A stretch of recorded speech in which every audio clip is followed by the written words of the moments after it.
Namikaze Uzumaki Naruto. From imprisonment to hell, the new life is born. It's the Yōnin. He's finally come to battle.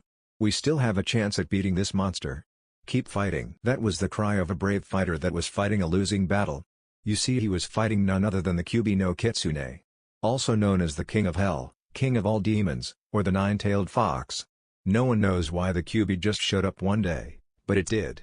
And when it did, he suddenly attacked the village of Konohagakure, or the village hidden in the leaves. But it was not just one man that was fighting the Demon Lord himself.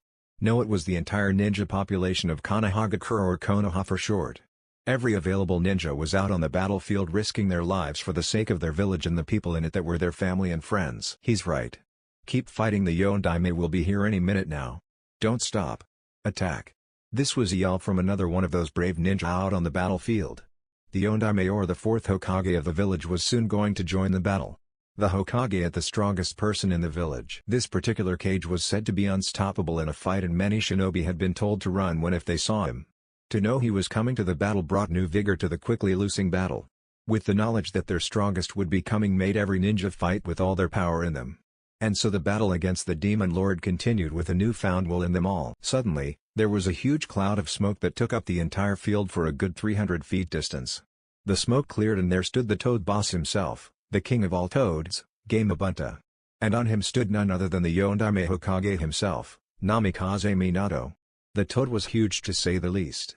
It stood tall at a good 250 feet tall, maybe more. It wore a shirt sort of thing with the kanji for toad on it.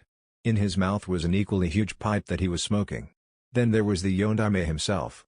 He stood there on top of the Toad Boss in all of his glory. He was a good 6 foot 4 inches tall. He had on your standard Jōnin vest that was green in color with pouches for scrolls on the front. He wore blue shinobi sandals, blue shinobi pants with shuriken and kunai pouches on each leg. He also had on a Konoha headband with the symbol of Konoha no Sato proudly worn on his forehead. He had long unruly blonde hair that spiked here and there that went just below his neckline. The last and most noticeable thing would be the white cape that he wore. It went from his shoulder blades all the way to just above his ankles. On the back was the kanji for yellow flash, and on the bottom were flames that seemed to be dancing. The Yōnin is here. Keep fighting. That was what Minato heard as he arrived on the battlefield. He saw the nine-tailed fox in all its glory. It stood even taller than Gamabunta did, not in height, but in length, and if you counted those 9 lethal tails of his that were swinging violently around, just waiting to destroy everything in its path, it would truly make a scary sight. This is what the Yōnin saw, the Kyuubi, killing all of Konoha's ninja fervently and without mercy. There were dead bodies everywhere and even more wounded. That didn't count the people that the Kyuubi just vaporized completely. How he stood in front of the Kyuubi without even flinching was quite the feat, and only he could do it. Just as he was about to advance, he couldn't help but look back at the village behind him. It was his home and he would protect it with his life. That was the duty of a kage, or more importantly the duty of a father. You see, his only son was just born and he resided in the village behind him. He couldn't help but remember the last few days he had just gone through. Flashback 5 days earlier. Minato was sitting in his office looking over book after book. He had to find a different way to stop the Kyuubi. He had to. He couldn't accept the other option. He wouldn't accept it. There had to be something that he hasn't thought of. Something. Damn it. I can't find anything. There has to be another way to stop it. There has to. This was the state of the Hokage of Konohagakure no Sato. For the past 3 weeks the village had known that the Kyuubi was out of hell, and at first he was good. Just roaming the country, until 2 days after he appeared he just went crazy. He lost it and attacked everything and anything in its path. It spared no one and it was heading in Konoha's direction. At first the village was in disbelief. Why, you might ask? Well, it is quite simple really. Why would the king of all demons just appear one normal day then sudden go crazy and attack everything in its path? They were just lucky enough to be in its path, lucky them. Anyway, the village was in a panic. How were they supposed to stop the king of all demons? He was rumored to be able to destroy entire mountains with just one swing of his tails and also start tsunamis with another swing. It was a creature that no one wanted to face, and they were going to face it. The Hokage took action immediately and cancelled all missions and called all shinobi in the field to come back to Konoha immediately. They did just that too. They would fight for their home and family. They were shinobi of Konoha and they would be damned if they went out without a fight. This was not what was bothering our Hokage though. It was the fact that he would have to sacrifice his own son to be able to stop the monster. Being the Hokage meant that the village came before family. But he was not willing to sacrifice his own son. He would do anything to protect him and make sure he had a great life, which was why he was in his office banging his head on the table as we speak. You see, he found a way to stop the beast, but it was too high of a price for him to pay. Seeing as the beast was immortal by human standards and could not be killed by any mere human, it would take nothing less than a force of nature to stop him, a hurricane, a tsunami, something huge and powerful. He unfortunately had none of this. He may be considered the strongest of his time, but not even he had that kind of power. The only thing he could do right now to stop the great beast was seal it away into his own son. By doing that, the Kyuubi and his son would eventually pass on and the Kyuubi would die with his son. He had the seal made up and everything. He would call upon the death god himself, a being that even the Kyuubi had no power against. With him he would seal away the Kyuubi inside his son and thus would end the Kyuubi's reign of terror. The only problem was that afterwards everyone would think of his son as the monster Kyuubi himself, thus making his son's life a living hell at a young age. He would not do that. He was broken out of his thought when the door to his office in his house opened up and in came his wife. "Minato, how is it going? Any progress?" The voice of his wife made him look up and smile a defeated smile. She was beautiful to say the least. Her name was Kushina Namikaze, the wife of Minato Namikaze. She stood a good 5 feet 8 inches. She was very pregnant and expecting in a day. Even though she was pregnant, she was still very beautiful. She had a maroon kimono on, that had sakura petals on the edges. She had a nice figure and beautiful face. She had light blue eyes and long dark red hair that went all the way to her mid-back. She was beautiful. With a heavy sigh, "No, all I've been able to come up with is the seal and I refuse to use that on our son," Minato said with another heavy sigh. "Oh. I'm sure you'll think of something. You always do." She said this with a beautiful voice while giving her husband a smile. Minato just looked at her and couldn't help but feel slightly better. "How do you always do it? You always make me feel better whenever I'm down." She couldn't help but giggle slightly at that. He was just so amusing sometimes. "Well, you know me, I'm just like the Alf." She fell down on her knees and Minato was by her side in a split second. "Are you okay? Come on, you should come sit down," he said while leading her over to the couch in his office. He sat her down and sat beside her, obviously really worried about her. "Thanks," she said after she got on the couch. "Was he kicking again?" "Yeah. He sure is active lately. I can't wait till he is born and I can hold him in my arms though." She had a faraway look on her face at this point. She was imagining how handsome her son was going to look. She couldn't wait. "Yeah, tell me about it. I hate to see you in pain. And just like you, I can't wait to see our kid." There was a comfortable silence in the room after that. Both lost in their own thoughts about their unborn son and how his life was going to be. They were leaning against each other on the couch too. Kushina had her head on the nape or collar of Minato's neck. He was leaning his head on hers too. It was a comfy silence while embracing each other in each other's company. But both of the minds wandered to the inevitable future to come. If Minato couldn't find another way for them to stop the Kyuubi, then they would have to seal it in their son, and that was the last thing that they want to happen. They were both realists and knew that their son would be treated horribly if the Kyuubi was inside of him. It was a parent's worst nightmare to see their kid in danger or know that his life was anything but happy. Suddenly Kushina started to cry. Minato looked down at her and couldn't help but feel sad too. They were sealing away their son's fate. Not just any fate, but a horrible one too. All Minato could do was embrace her tighter to give whatever comfort he could for her. They stayed like that for a good while until Kushina could stifle her sobs. "Why, Minato?" Sniffle. "Why did this have to happen now?" Sniffle. "When we just started to have a family too. We were going to be happy." Sniffle. "Why?" She started to cry some more. Through it all, Minato could only hold her and give her a little comfort. It was the hardest thing he had to go through. To see the one you love so much break down, and you couldn't do a thing to help. It sucked. "If only I could find a way to get rid of the Kyuubi and not have to hurt our son in any way. Damn it. There has to be something that I'm not thinking about." There was another long period of time where they just held each other. It was an agonizing thing to go through. If only the Kyuubi never left hell in the first place. Why can't it just go back and leave us alone? Let us live our lives in peace. We didn't do anything to it. It's not fair. She started to cry again. Through this all Minato froze for some reason. After she didn't get a response and she felt Minato stiffen, she looked up just in time to see Minato hug her super tight. "You're a genius, Akari-chan," he told her while holding her tighter than ever. What do you mean?" Minato couldn't help but feel happy about this something. He was smiling an ear-to-ear smile that showed how happy he was. "I just thought of a way to stop the Kyuubi and it's all thanks to you. You're a genius. God, I love you." "What? How? What are you going to do? Tell me, please." By now she was staring at her husband with the most hope she's had on her face for the last 5 days now. She had to know. "It's like you said. Why can't Kyuubi just go back to hell? If I alter the seal I made to seal the Kyuubi into one that summons up the portal to Demon World where he came from, then force him in, he will be gone. I'll still need to summon the Death God because I'll need his power to send him back where he belongs.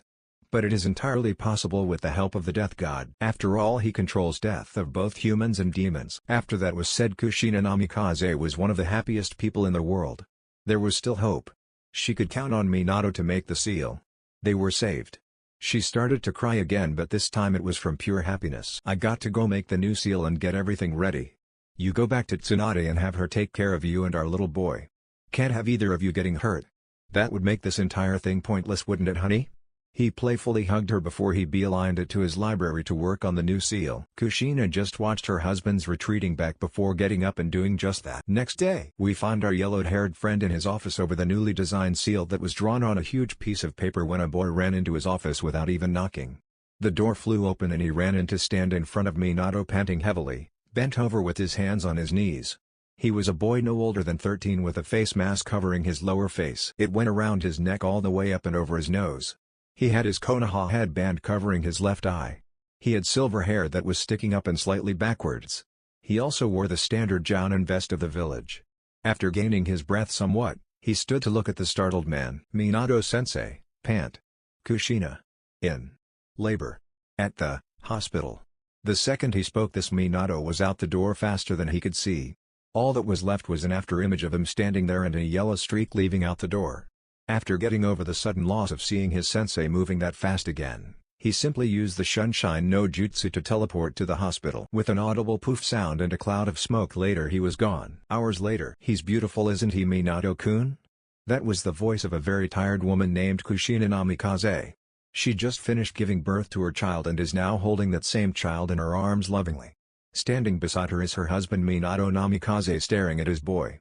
He couldn't be happier right now. He was on cloud 9. "What's his name, you two?" asked an old man that just walked through the door. He was very old too. You could tell by the small amount of wrinkles that were starting to form on his face. He stood in the doorway walking up to them with a smile of his own. "His name is Namikaze Uzumaki Naruto," Kushina said with a smile as she looked down at her son. "How do you like that name, Naruto?" she asked playfully as she let her son play with her finger. The response was a giggle from Naruto and his pulling on her finger with more vigor than before. Everyone in the room just smiled happily, especially Minato. "Hi, there Naruto. I'm your father Minato. You're going to grow up to be really strong like your father, aren't you, ha?" he asked as he let him play with his finger and suck on it just as his wife did. This truly was a great day for the Namikaze family. Their newest member was just born. And what a great member that child would be. Flashback end. Game Ubuntu, let's finish this. Those were the words that the Toad Boss heard before he jumped towards the Kyuubi no Kitsune. With one mighty push off his legs he flew in the air right over the fox and landed behind said fox. The nine tails immediately lashed out at him. The Toad Boss dodged to the side, just barely being missed. One tail was far too close though. Then the giant fox charged in and took a swipe with one of its might claws and managed to hit the Toad Boss in the face because the fox was just too fast to dodge all of its tails and then a surprise from its claws. The mighty claw came down on Game Ubuntu's face and went right over his eye. He screamed out in pain and jumped back to get some distance. Sutentepo Dama, water release gunshot. Game Ubuntu fired a huge water blast from his mouth and it went straight for its only target. Just when it was about to hit though, the fox flared its chakra and shot out a huge fireball out of its mouth that collided with the water blast. When both hit each other it created a huge steam that covered the field. When it cleared, both Game Ubuntu and the Kyuubi were standing and ready to pounce on each other once more. They charged each other but time seemed to slow down suddenly. On top of Game Ubuntu stood Yondaime of Konoha no Sato and he had just finished his long series of hand seals. Throughout the whole battle between the two giants Minato was doing hand seal after hand seal. 123 hand seals later he was finally done and he yelled out his jutsu. Shiki Fujin, Jigoku Koka Kyoten Shita Numa no Jutsu, descending hell to mirror heaven and earth changed to underworld no Jutsu. All life within a 40-mile radius stood still, not daring to move for being afraid of what might come next. Even the mighty Kyuubi dared not move, for even he, the king of all demons, felt the power that jutsu possessed. Suddenly the ground underneath Kyuubi and Game Ubuntu shook violently and started to crack right from under them. Both giants jumped back and watched as the very earth crumbled to nothingness. Then cracks that were a foot in diameter each, running for hundreds of feet in every direction from where it started, began to form, and the ground suddenly collapsed downward. After a few agonizing seconds the hole could be seen for all in the world to witness. Where there used to be forest now was a hole the size of 3 cubies combined. It was hundreds of feet wide. On the other side of this hole you could see flames like no other and other demons as well. Then from behind Gamabunta appeared a being scarier than the Kyuubi himself, the death god in all of its glory. It was transparent but you could feel the power coming off of it. And it wasn't a normal power either. It felt like pure death. The death god saw the king of all demons and reached out for the demon lord. Death's hands grabbed the demon lord and dragged the Kyuubi into the pit that was Demon World, also known as Hell. The Kyuubi felt Death's hands and even he, as powerful as he was, couldn't help the shiver that went down its spine at just the feel of Death's hands. He tried to fight back but to no avail. Death succeeded in pulling the demon lord into the underworld. Once inside Hell the death god came back out and spread his arms wide, then, as if pulling two things together in front of him he moved his arms from their outstretched position and proceeded to pull them together in front of him, till his wrists were touching. As the death god did this, the portal to the underworld shut and closed once again. All the onlookers saw of this was the ground crumbing and then Kyuubi being pulled in. They could not see the death god. Only those who have signed his contract can see or summon him. All the onlookers saw after that was just a blinding light. They did not see the portal close or the death god. All they saw was a blinding light that lasted a good 20 seconds before it faded down into nothingness. When they could see again, they were astonished. There in the field was Gamabunta with the fourth Hokage, Namikaze Minato on top of him and no sign of the demon lord at all. But to one Yondaime Hokage he saw the death god approach him and rip out his very soul from his body. He knew this would happen, that was the cost of calling forth the death god. You die in the process and he takes your soul with him to the afterlife. It was a self-sacrificing jutsu. As his soul was ripped out, all he could think about was his wife and child. He was happy that at least his son Naruto was alive. He knew his wife was dead though how he knew was beyond him. It was a feeling in the back of his head that told him so. He just prayed that it was a quick and painless death. Finally though, his mind went to his child. Namikaze Uzumaki Naruto. He got to hold his son and spend an entire 4 days with him. That time was spent with his wife and son. And what a great 4 days that was. His son was alive and he could now live a life of happiness and not the hell that could have been. Knowing this, the Yondaime died with a smile on his face as he fell from Gamabunta's head towards the ground. His last words were, "Live well, Naruto." He died in the middle of the fall and Gamabunta caught him with his tongue and laid him on the ground. With the fight over, there was no need for him to be there so he disappeared in a poof of smoke back to where he came. The onlookers of the fight were startled when the Hokage fell off of Gamabunta and ran to where he was put down. When they got there they found he was dead. The battle was over. The Kyuubi no Kitsune was gone and their Hokage was dead. The next day, everyone was standing outside of the Hokage building, where there was to be an announcement made about the battle yesterday. Everyone was there. From citizens to shinobi, from infants to the elderly. Absolutely everyone within the hidden village of Konoha was there. They didn't have to wait long before the previous Hokage, the third Hokage, Sarutobi went in front of the podium and stood there for the crowd to quiet down. Within moments the entire crowd was quiet. Even the babies. Clearing his throat he spoke in a low voice, "As you all know yesterday was a tragic day for the village. We lost many men and women. Some were shinobi and some were citizens. They all had long prosperous lives ahead of them, they need not have died, had it not been for the demon. We do not know why the great demon would suddenly attack but that is not important when compared to the losses we have suffered. What is important though is that we defeated it and now is the time we rebuild and start over. Many were lost in that battle but will not be forgotten. They live on in the heart of us all and we will not let the flames of fire burn out. We will continue on in this world and return to our former glory." At this point in the speech the crowd cheered loudly for the speech. Sarutobi raised his hands to motion everyone to quiet down so he could continue. "Yesterday we also lost the fourth Hokage. My successor Namikaze Minato. He fought to protect this village and used a self-sacrificing kinjutsu. By doing so he defeated the demon fox and saved all of Konoha. I am also sad to say that his wife Namikaze Uzumaki Kushina is also dead. She went into battle with her comrades and died in the fighting." The crowd became sad once again and Sarutobi continued on. "Because Minato is dead, I will be taking his place as Hokage once again." The crowd was mixed between cheering for the reinstated third Hokage and being quiet in respect of the late fourth Hokage and his wife. Sarutobi continued on. "Although we have lost much we can rebuild and we will. Families have been pulled apart, but they will grow again in time. Buildings may have fallen but we will rebuild them. Konoha will once again prosper in due time. The final thing that I would like to say would be about the late fourth and his wife. He was a great man and shinobi, But he was an even better husband to his wife Kushina. Many in the crowd hung their heads at this. They knew they both died and they knew that they were also due to have a child and day now. But now that would not happen. After another pause in his speech to let all the information sink in, he once again started, but this time with a brighter sound in his voice. The crowd also noticed this. On my final note, I would like to say that not all of the Namikaze family is gone. There is one more left, and that is none other than Namikaze Uzumaki Naruto, Minato's and Kushina's child. The crowd gasped at this. They thought that the Namikaze were all dead. This surely was bright news. One person decided to be brave and ask the question that everyone wanted to but was too scared to do so. Hokage-sama, may we see the child of our hero? Sarutobi looked at him and then nodded to someone off to the side. It was none other than the kid that burst through the door in Minato's house a few days prior to tell him about Kushina being in labor. Kakashi Hatake walked up to the Hokage and carefully handed him a bundle in his arms to the Hokage. Once the third had the child in his arms, he turned back to the crowd, allowed them to see the child. He was just an ordinary looking child, but he was a Namikaze and that made him special.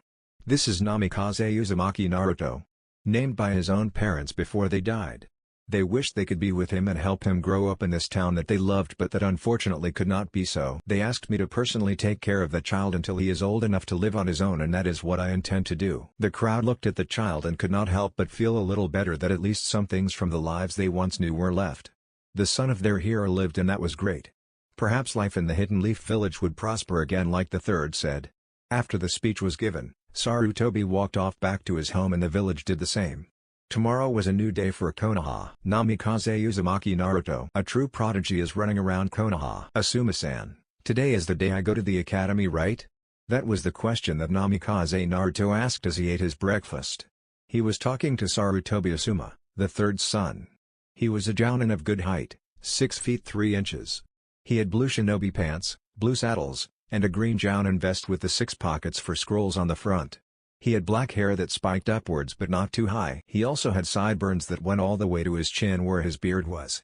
He had brown eyes with a standard headband tied around his forehead with a leaf symbol on it. He also had a cigarette in his mouth. That was his trademark, that cancer stick of a habit of his. He always had one with him or in his mouth. Yes, Naruto, you go to the academy today. You've been asking for the last week already. Jeez. The cigarette-smoking Jōnin said. Well, I'm just excited, that's all. Come on, it's my first day after all. I'm finally going to be a ninja. He was so happy. Finally he could be strong like his dad was. Yes, I know. You know, you're pretty lucky, Squirt. Most of the time they don't just let a 5-year-old into the academy. Usually you have to be 6 to get in. But I guess they made an exception for you. Yeah, a lot of people do that because of who my father was. But that will stop someday. I don't just want to be known as my dad's kid. I want people to know me because of my accomplishments. He pouted. Everyone always gave him special treatment because of who his parents were. Well, kid, I hope you accomplish that goal of yours. But you better start to get a move on. Remember, you're younger than the other kids right now, so they might be stronger than you are. Also, if you don't go pretty quickly you might not make it in time. He had to smirk at the kid now.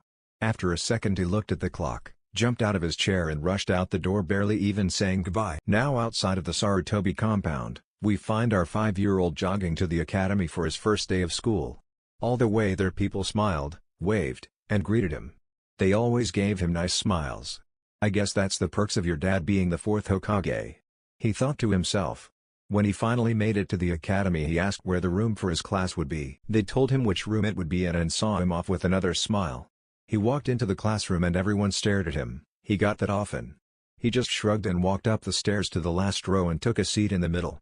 He sat there waiting for about 10 minutes until the teacher came in and asked for it to quiet down. After about a minute of people still talking, the teacher had a vein pop out on his forehead and then screamed at the class. Quiet.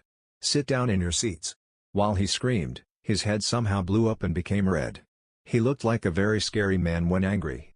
He must be some kind of jutsu. Naruto thought. That's better. Now that everyone is quiet we can start class. For the next 6 years you will be attending the academy to learn how to be ninja. My name is Umino Iruka, I am a Chunin and you can call me Iruka-sensei.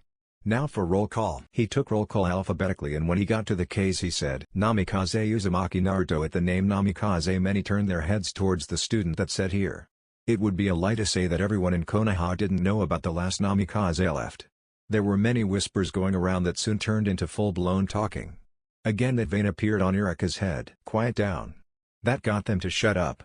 Better, now see do I wait. And so on and so on.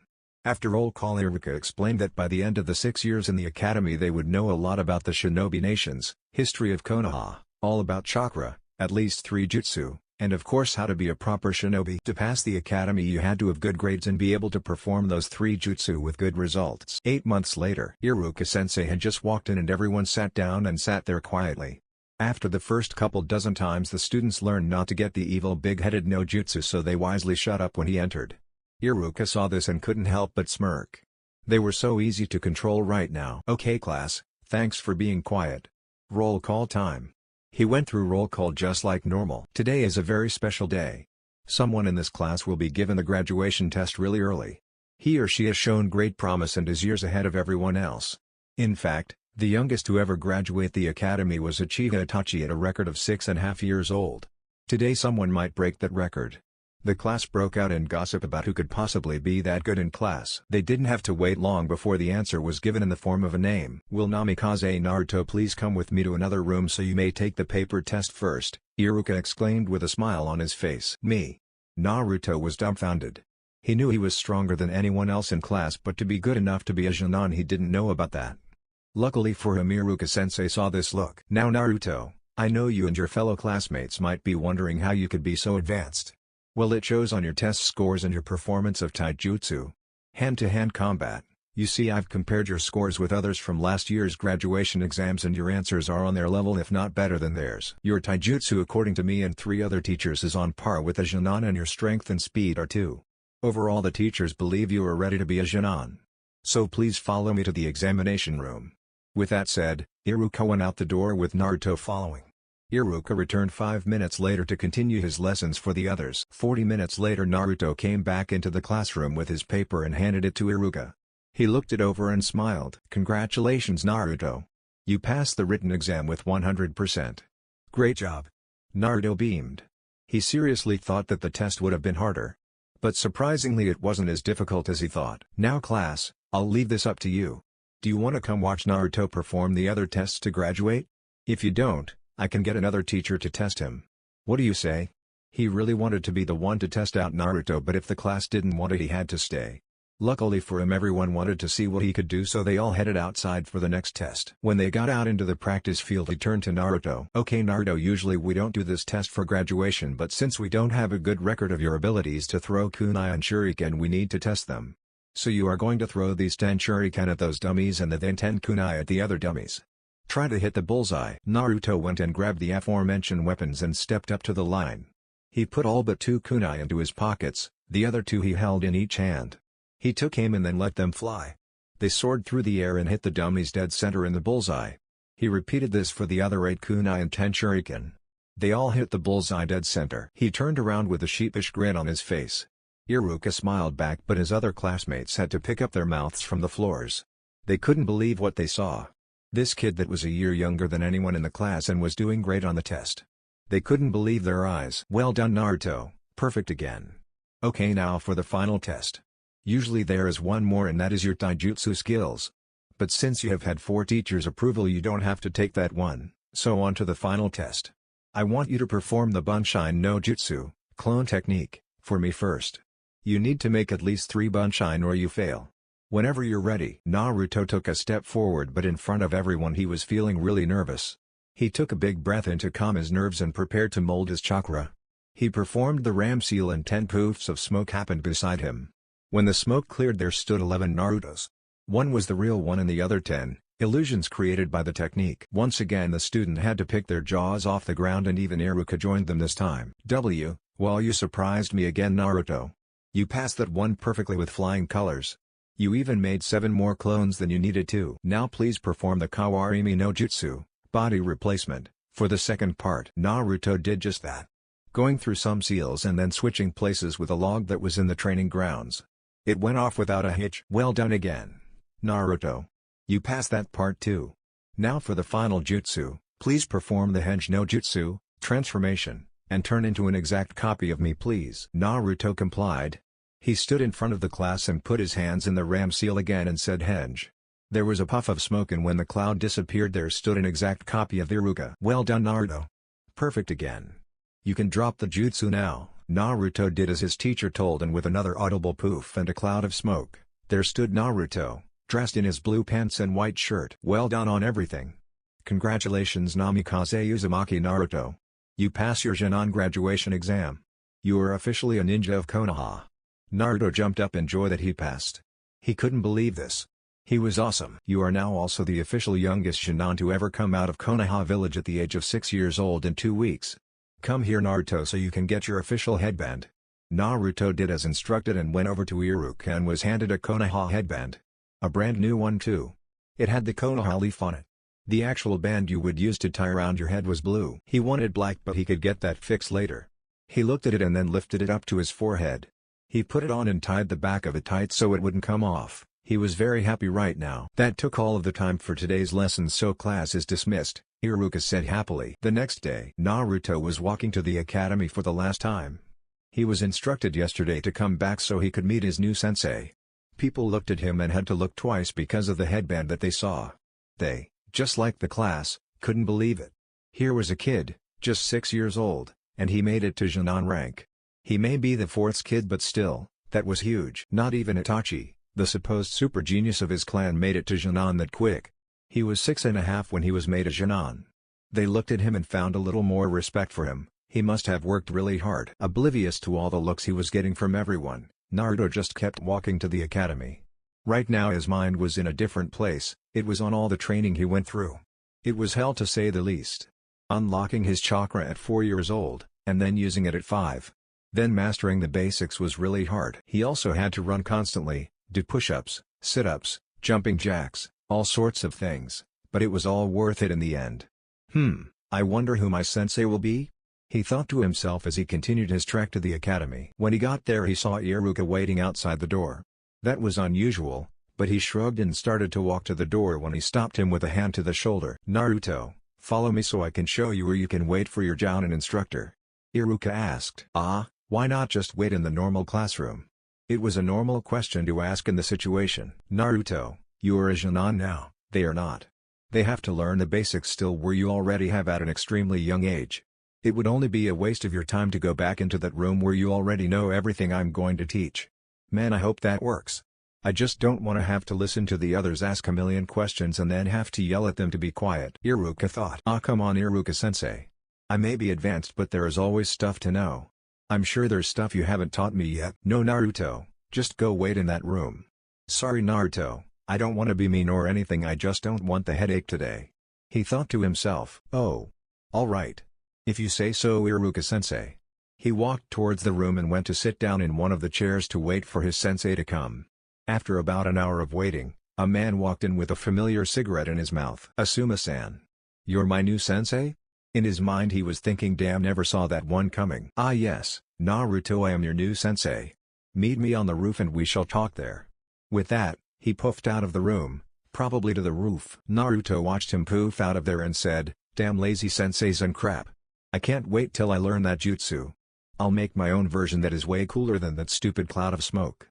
With that notion he walked out of the classroom and up the stairs and then up to the roof where he saw his new sensei sitting on the railing waiting for him. "Well, took you long enough Naruto. We're going to have to work on that speed of yours, aren't we?" He had this evil little smirk on his face. Naruto gulped. He only saw that look on Asuma-san when he was planning something. And by the way he was looking at me, it was something I wouldn't like. Crap. I'm so dead, he thought. 2 years later. "Naruto, you are a special case to promote. Since you have no team you cannot participate in the Chunin exam, so we must test you another way. I have come up with a way for you to be promoted by another test. 2 to be exact. One will be a normal test that all Chunin should be able to do and another will be a fight against a Chunin of my choosing. Do you accept these terms Namikaze Naruto?" The person that spoke was sitting behind a desk in the office of the Hokage Tower. He was a wise person and had a nickname that all knew, a name that could spread fear into enemies or hope to your allies. His nickname was the Professor. It was none other than the 3rd Hokage, the Sun Daime. "Hi, Hokage-sama." "Good, then your test will be in 2 days' time. Be prepared. You are dismissed. Oh, and Asuma, please stay, I want to talk to you for a minute." "Thank you Hokage-sama." With those departing thanks Naruto walked out of the office. Asuma turned back towards his father and looked at him expectantly. "Yes, that's right, Asuma is the third son. What is it you wanted to speak to me about, Hokage-sama? He still had to be formal when in the office. Please, you know I don't like it when you are so formal. Just stick with Sarutobi-san or Oto-san, Dad, when we are in private. Now, I wanted you to stay so we could talk about Naruto and where he is living right now. I think it is time. 2 days later. Okay Naruto, here is your test. Do your best on it. Hi, Sensei. And so for the next hour Naruto sat in a desk in a classroom doing his test. After the hour was done, Asuma came back in and asked for the paper and saw that it was finished completely. He read over the answers and wrote something on it and then gave it back to Naruto. Naruto looked at it and when he saw it he put on a smile. He had gotten a 95% on it. Damn, I was really worried there for a second. Some of those questions were really hard. I guess I know more than I thought. Well, good job Naruto. Come follow me and I will lead you to where you will fight your opponent. And so they headed out the door and down the hall and into the forest that surrounded Konoha. After about 30 minutes of walking they finally came to a training ground where there were 2 people. One was the Hokage and the other was unknown to Naruto. Ah, glad you could make it Naruto. I assume that you have passed the written test. He got 2 nods. One from Asuma, and the other from Naruto himself. Very well, since you passed you will move on to the final stage of your test. This is the Chunin you will be fighting against. He has been a Chunin for 5 months. To become a Chunin yourself, you must defeat him in a battle. You may start whenever you two are ready. With that statement Naruto walked over to left side of the field and the other guy went to the right side, while the Hokage and his son were on the sidelines. The man opposite of Naruto slipped into a battle stance and got ready, but Naruto just stood there until he asked a question. Before we start I would like to know your name if you don't mind. Naruto asked. The man was startled a little, could only look on in dumb amusement. He thought he would just want to get the fight started right away, but nonetheless got out of the fighting stance and stood up and gave a bow while he gave his name. Naruto did the same. Well then, let's get this thing started, shall we Kenji-san? With that they both got into a fighting stance. Kenji's stance had his left foot out in front and hands at his side with arms slightly bent. Naruto chose the basic Academy Taijutsu stance. They stayed in their positions for about 10 seconds before they both charged at each other and then clashed with fists. Naruto caught Kenji's right hand and the same for Kenji, but with Naruto's hand. They struggled to overpower each other but couldn't. With a push they both jumped back and started seals. Kaden, Gokaku no Jutsu, Grand Fireball. Naruto started off. The fireball speed towards his opponent and was about to hit when he was replaced with a log. Damakawarimi no Jutsu, Body Replacement. Where is he? Front? No. Left? No. Right? No. Back? No. Up? No. Then below. With that he jumped up, just in time to see his opponent's hands pop out of the ground and try to grab him, right where he used to be. Since it failed, he emerged completely, only to hear a shout of Katen, Hosenka no Jutsu, Phoenix Immortal Fire. He dodged as quickly as he could, but one of the 15 fireballs that were unleashed hit him in the chest. If it wasn't for his Chunin vest he would be badly burnt, but luckily for him, he had one on. But before he could get his bearings back, he felt someone land in front of him. He looked up just in time to see a fist come and hit him in the gut and then another hit, but this time from Naruto's leg. Suddenly, he felt another kick. It was under him, sending him upwards into the sky.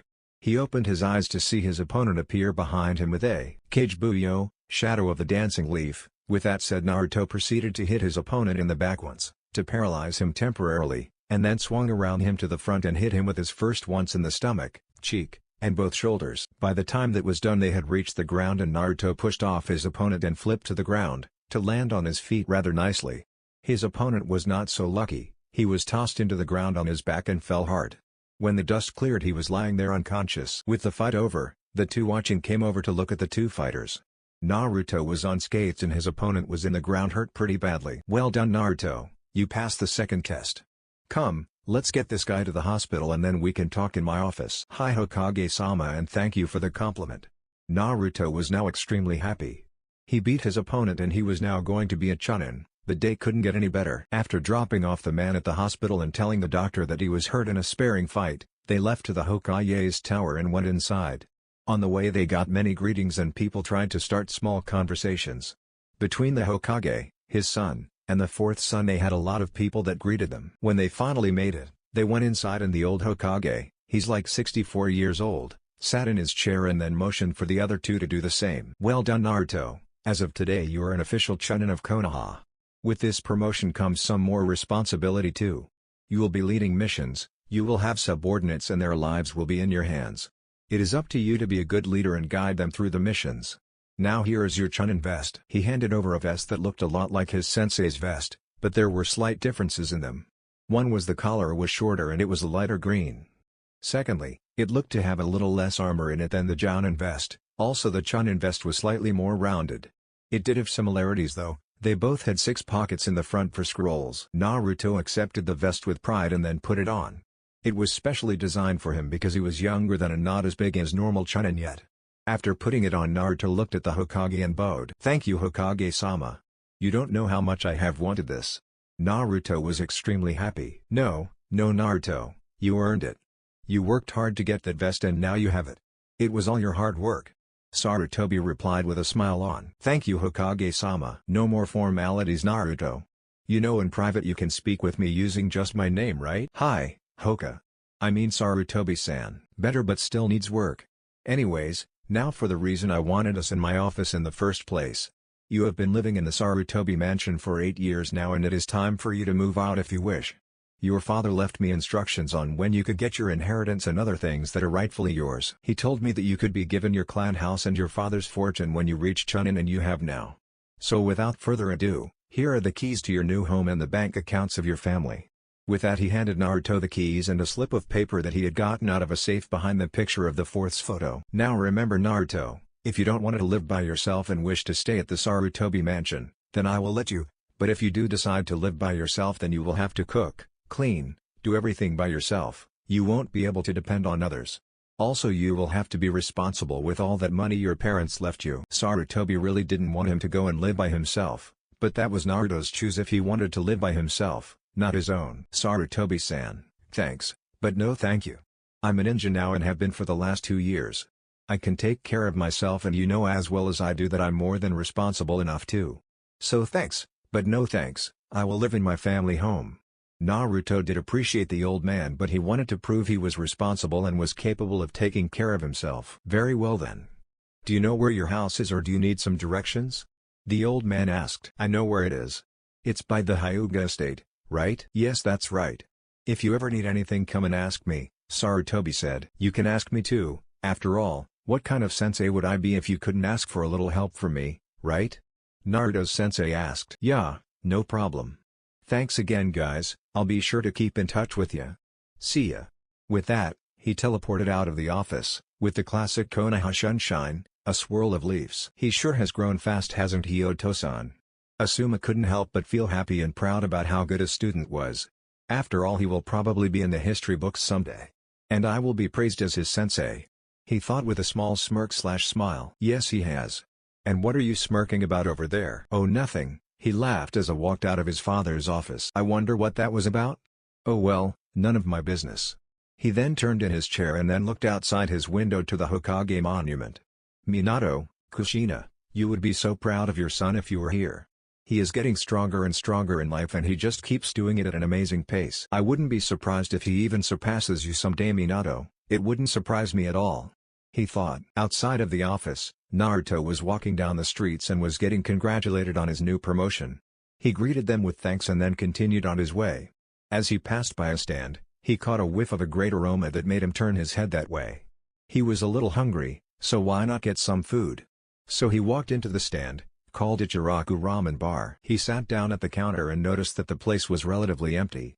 There were only 2 other people in there. When he sat down, the waitress came to him and gasped. "Namikaze-sama, how may I help you?" the waitress asked. Naruto looked at her and released a sigh. "Why can't people just call me by my name? Why is it always Naruto-sama, Namikaze-sama? Why not just Naruto-kun, or Naruto-san? But no, always with the formalities. I'm sick of it." He ranted while he hung his head down. Did I say something wrong, Namikaze-sama?" she asked. Naruto just hung his head more at this. After a few seconds and the girl trying to apologize for something she thinks she did wrong, Naruto raised his head and looked at her. She was a couple of years older than him, maybe around 12 years old or so. She had brown hair and had an apron on with a bandana, which was white, on her head to hold her hair from going into her face. No. There is nothing to apologize for. Really. I'm just kind of sick of people calling me Namikaze-sama or something like that. They are all too formal. Please just call me Naruto-san, miss. Oh. My name is Ayame. The girl told him. Like I said, just call me Naruto-san from now on, please, Ayame-chan, he said with a small smile on his face. Ayame just nodded dumbly. Here was probably the most popular and renowned guy in Konoha, and he just asked her to talk to him normally. And he added the chan suffix to her name, which was another surprise. Chan was used when you were close friends with a girl, not when you just meet them. Oh well, she would go with it if he wanted her to. Alright Naruto-san, what can I get for you today? She asked with a smile on. Naruto smiled right back and replied, I would like a bowl of chicken ramen, please. Of course, it will be ready in a couple of minutes. Would you like something to drink in the meantime? Yes, just get me some tea for now, no preference. She nodded and walked around back, but came back a moment later with a cup of tea. Another 5 minutes and his ramen was in front of him. He grabbed a pair of chopsticks and broke them apart and said, Itadakimasu. Way of saying respect for the food given to you. With that, he dug into the ramen and started to eat the noodle, chicken and soup. He liked it a lot. He ate it in about 5 minutes and then asked for another bowl of the stuff. He got his second bowl a few minutes later and ate that one also in about 5 minutes. Damn, that was some good stuff. He thought to himself. Well, that was excellent. I'll be sure to tell others about this place. I really liked it, Ayame-chan. I'll be seeing you around, okay? He got up and put some money on the table before he left out the curtain and waved as he left. Who was that, Ayame-chan? An older voice asked from around the corner. When he came around, he was wiping his hands down on a towel. He was an older man in his late 30s or so. He had on a chief hat and wore a white chief coat. That was Naruto-san. You probably know of him as Namikaze-sama. She watched her father's reaction intently. He dropped the towel on the floor and had his mouth agape. The Namikaze? As in the fourth Hokage's son? He asked, a little startled that he would come to a place like this. His daughter Ayame just nodded. Yes, Tuchi, name of dad, it was the Namikaze Naruto, but he doesn't like being called by his last name, he thinks it is too formal. So he asked me to call him Naruto-san, and I did. She replied. Well, what did he think about the food?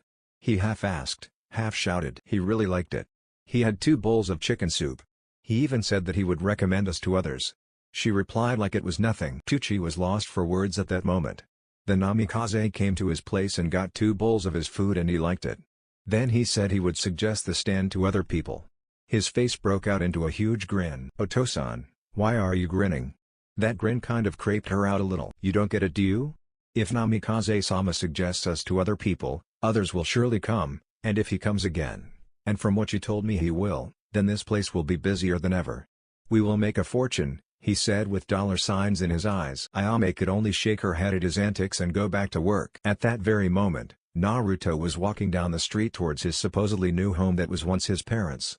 As he walked down the road, he got more polite nods and even some greetings, which was the life he came to know. Everyone knew about him and what he did. The second something happened with him, it seemed as though the entire village would know about it before he could even travel halfway through it on foot. I guess everyone will know every time I do something new or accomplish something. It is kind of scary of how fast gossip travels in this town. I swear that gossip travels faster than any ninja could in this village, he thought as he continued to walk down the road. As he did so, he got closer and closer to the richer part of town. After another 10 minutes of walking, he came to a big gate that was in the middle of the forest. He opened it up and walked through. As he kept walking, he noticed the landscape. It was a nice open front yard with some trees here and there. After some time on foot, he came upon a house. Well, some may call it a house but others may call it a mansion, although Naruto considered it a house. It just didn't have the mansion feel to it. It was big, he would give anyone that, but it wasn't amazing like a mansion, but felt more like an actual house. Although he has gotten lost the few times, he had been inside the place before. It was your normal looking house, 2 stories tall, with the front door in the middle, windows here and there. On the second floor there were patios, so you could get some fresh air. In the front there were bushes all around the house and more trees in the distance. After checking the place out for a minute, he decided to head on in. Without further ado, he said to no one in particular, more to himself to get out of his musing for so long. So he walked up to the front door and pulled out the key the old man had given him and put it into the keyhole on the front door and turned. With that, the lock was undone, opening up his new home. After walking into the house, the first thing he noticed were the stairs that lead to the second floor, a little way in front of him, and then the hallway he was in. There was a closet to put coats and stuff in, but he left all his stuff at the Sarutobi mansion for now. He would pick it up later. Right now he had a house to explore. With that exact thought in mind he wandered the halls. He found a bathroom, a living room, kitchen, dining room, another bathroom, and a bar. Then he found where he would most likely be spending most of his time in, the training room. There were weapons of every kind on the walls. There were mats everywhere, and it led outside into the backyard that was absolutely huge, to say the least. The clearing had to be at least 500 feet big. There were trees, again surrounding the training area, that lead farther out into Konoha, or outside of Konoha to be more precise. There was a small river going through the training ground that went into a lake about a mile away from his house. That would be a great source to practice his water jutsu. After checking out the backyard, he went back inside to look at the upstairs. Once on the second floor, he went into the main hallway, then split off into smaller ones most likely, he would find out. As he went down the hallway he checked out each room as he passed. There were a total of 8 bedrooms on this floor. But the main bedroom was absolutely great. In the middle of the room was a huge bed. Upon closer inspection, it was a king-sized bed with blue sheets over it for coverings and what looked like very comfy pillows. Continuing on with the observation of the room, he found a walk-in closet that was huge also. It had to be 20 feet by 10 feet. That was insane. If he ever had that many clothes, he would be crazy. But hey, the space would probably get used sometime or another in his lifetime. After recovering from the huge closet he went into the personal bathroom and found it was also huge. There was a counter where the sink was and 2 cabinets. Then there was a big walk-in shower. Overall, the master bedroom was very, very nice. He continued down the hall and also found there were 2 storage rooms and 2 more bathrooms on the second floor. Oh, let's not forget the walkout balconies that were all over the front and backyards to look out and enjoy nature. He went downstairs and couldn't help but wonder where the library was. According to the old man, there was an absolutely huge library just full of everything a ninja could ever want, from techniques, ranging in all the elements, to taijutsu, to genjutsu, to history. It was all there, but the problem was he couldn't find it. After another 10 minutes of walking down the same paths, he got frustrated. Where the hell is the library? Then he suddenly remembered the old man Hokage talking about the library once when he asked about his parent house. Flashback. Naruto was 7 years old and was talking to the old man when a question suddenly became apparent to him. So being curious and knowing the old man would be able to answer them, he asked, "Hey Sarutobi-san?" Hearing his name called, he looked down towards Naruto and said, "What is it you need, Naruto?" "Well, I was just wondering, you know how you said my parents have this huge library and stuff, with more stuff than the Hokage's building has?" Here he nods and motions for him to continue, which he does. "Well, I've been there before but I have never seen this library before. Where is it?" Sarutobi looked thoughtful for a minute before he replied, "Well, you know that kind of information can't get out into the open, right?" It was Naruto's turn to nod this time. "Well, since your parents had such a large amount of books, filled with very important things, and since your father was a seal master, he created seals all around the room to make it invisible to the human eye. It is like a genjutsu, but is more advanced, what with the amount of seals he put on there, to add to the security. He made it so only a select few could get in, those people were restricted to just his family, in other words, you." Naruto had a look of awe on his face at that moment. He knew his dad was a seal master, but to be this good was unbelievable. Making an entire room disappear would take very intricate seals, and they would need to be done right and put into the right spots too. But this added another question. If it is invisible to the human eye, then how am I supposed to see it? Can I see through it because I'm family? Very good question, Naruto. You surprised me again with that brain of yours. No, you cannot see through it either. It is just as invisible to you as it is to me, but for you to see it, you have to do certain hand seals in front of where the door is supposed to be and then swipe a little blood on the wall and it will show itself. Even so, only you or your family can enter, no one else, not even me. The door will recognize your blood and body and let you in. It also has other safety features, like chakra signatures, blood, and body scans. These will all be checked when you touch the door handle. If you are deemed as a namikaze, then you can enter. If not, then it will never open for you no matter what you try. If you try to force it to open with a jutsu, you will be attacked with hidden weapons that would kill you before you even know it. It is the most secure thing in this entire village, and once you leave, if you want to put the invisibility on the door again, then all you need to do is some more hand seals and put some of your blood on the door.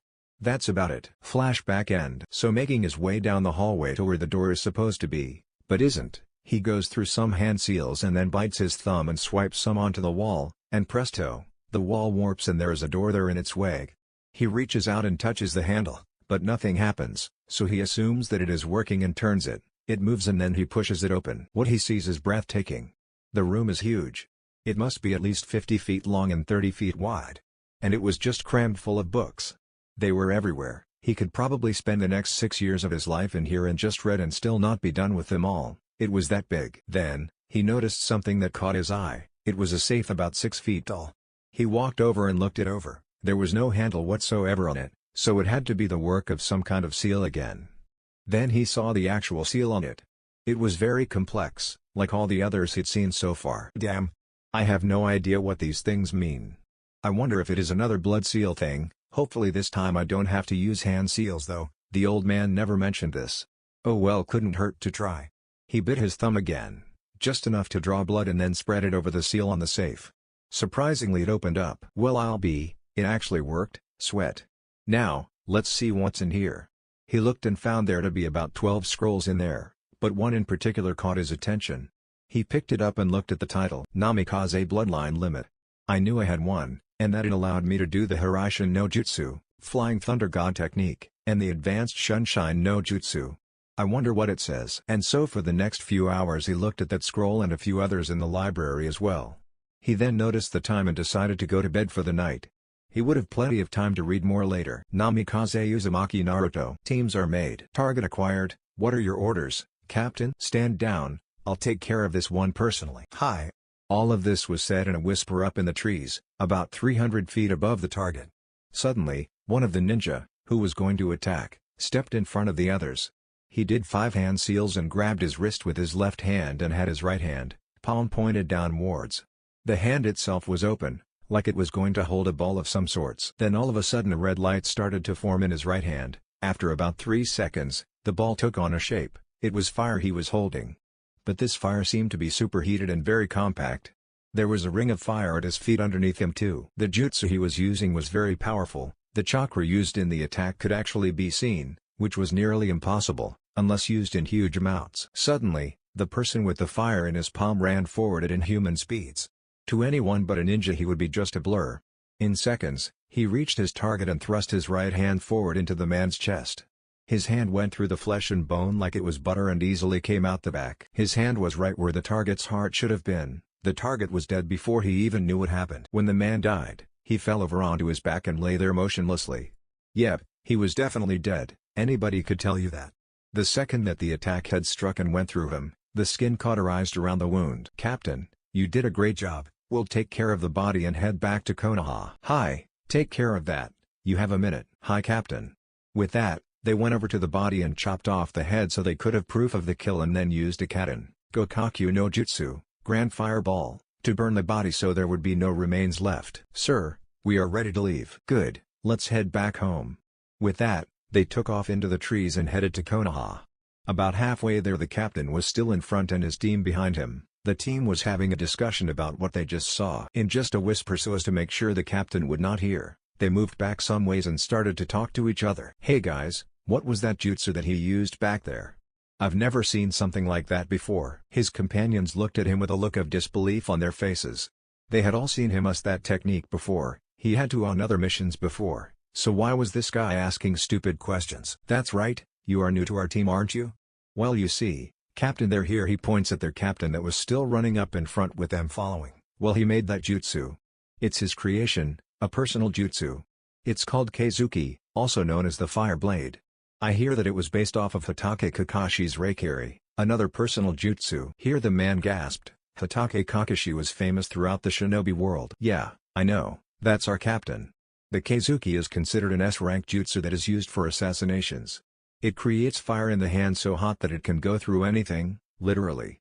It also somehow doesn't hurt him in any way. It truly is a scary technique. Wow, I knew he was strong and stuff but wow. Yeah, that's our leader. He's only 13 and he has already made it to the position of Anbu captain. That is unheard of, except for Uchiha Itachi, he truly is a genius and prodigy. Damn.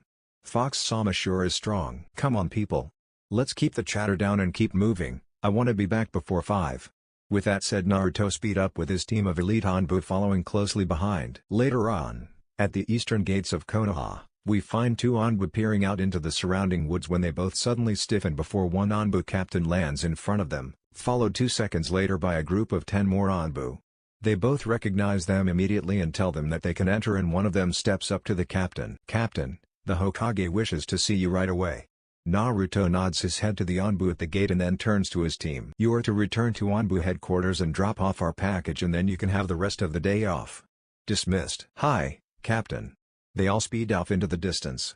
Naruto just shook his head and then disappeared with a Sunshine no Jutsu, but this wasn't the normal Sunshine. Oh no, normal would be a swirl of leaves or a poof of smoke. Nope, this Sunshine engulfed Naruto in flames starting at his feet and then spread upward, up and above his head and then downward again back to his feet. It didn't even leave a scorch mark on the ground. The two Anbu watching the east gate looked at the sight of the captain disappearing in a pillar of flames with awe. They stared for some time before they snapped out of it and went back to guarding. "How do you think he does that?" one of the guards asked. "No idea at all, but he is famous for all the different Sunshines he knows." "How?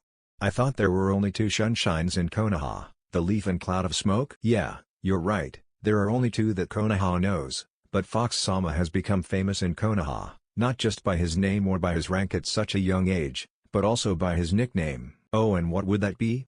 the first asked in a sing-song voice, trying to be sarcastic. "His nickname is Sunshine no Kazama.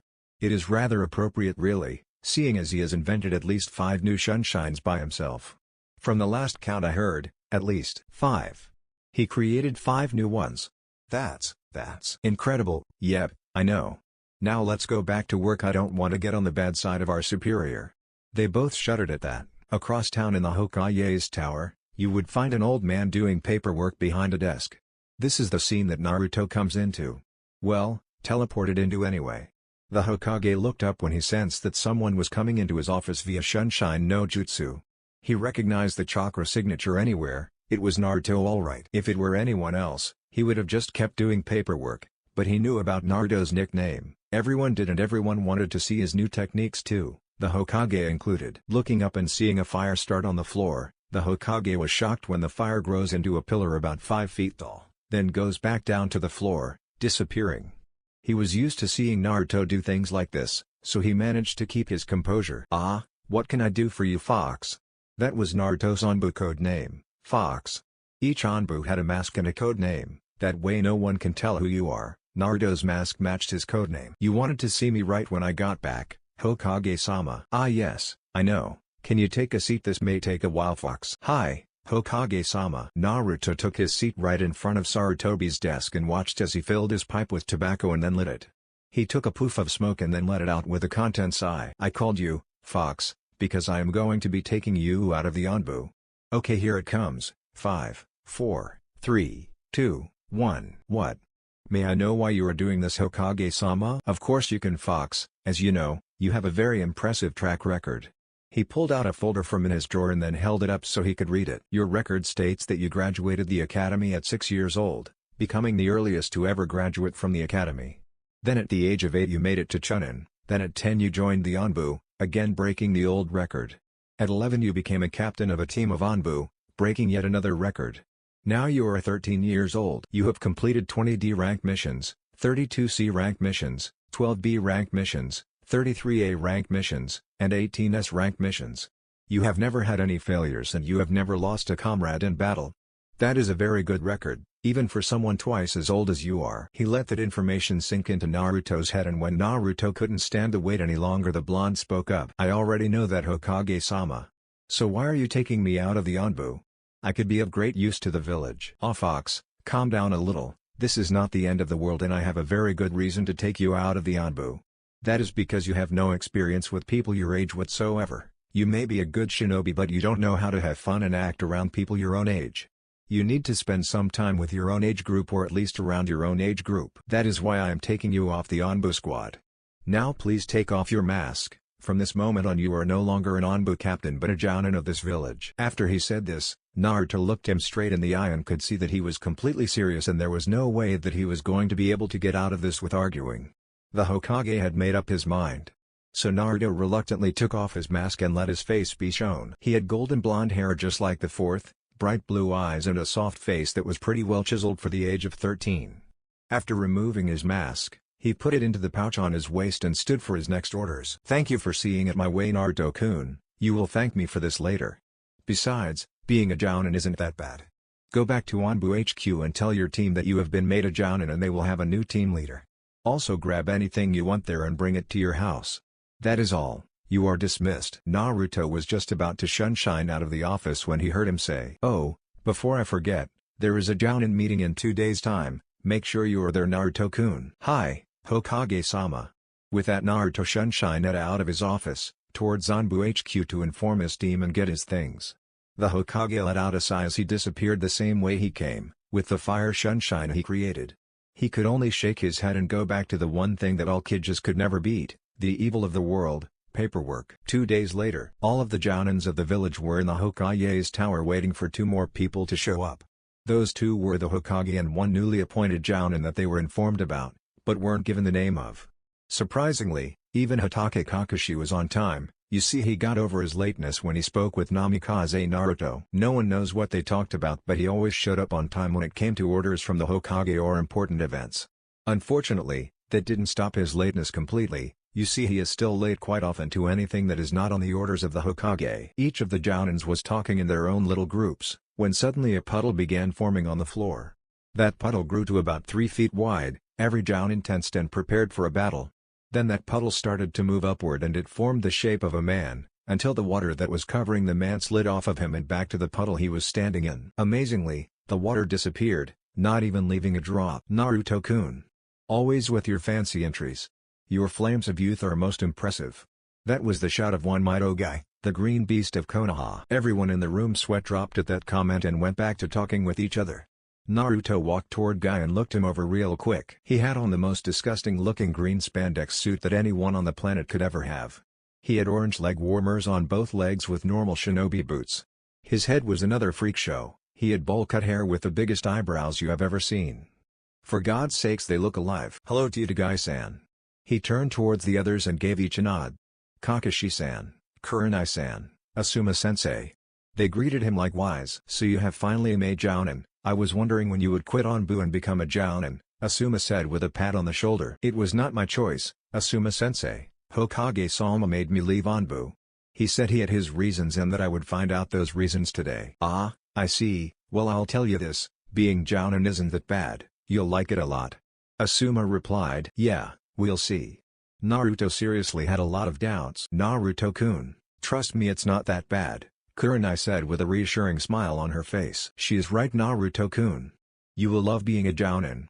Again half the room sweat dropped. Yes, I'm sure you guys are right," Naruto said while putting his hand behind his head and rubbing it. After that it was normal talk about this and that, until the Hokage walked in and everyone became quiet. Sarutobi went over to his desk and then sat down. He then put some tobacco into his pipe and lit it before looking at everyone. "Well, I'm glad you're all here. We have some things to discuss today. The first would be the incident that happened yesterday involving Mizuki. I am happy to say that he failed in his theft and was brought down by Naruto here." Here he points in Naruto's direction, then continues. "He stole the scroll of sealing in the hopes of gaining power. He was discovered and we sent search parties after him.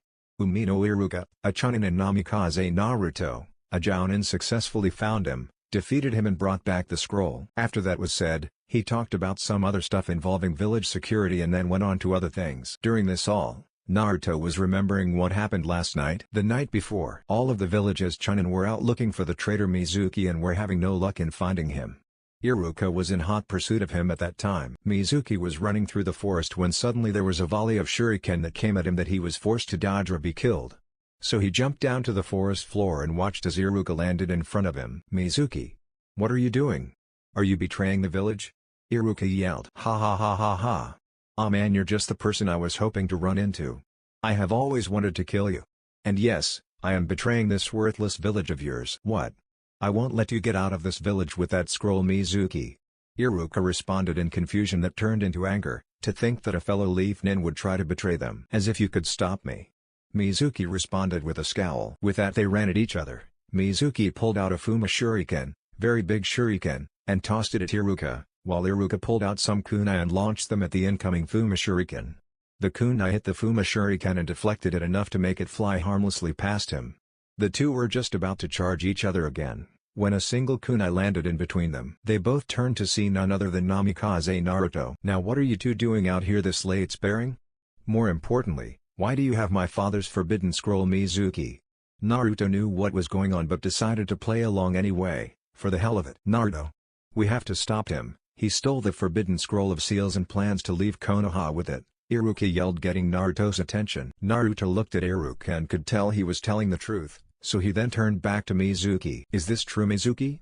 You wouldn't steal my father's scroll and then try to leave with it, would you?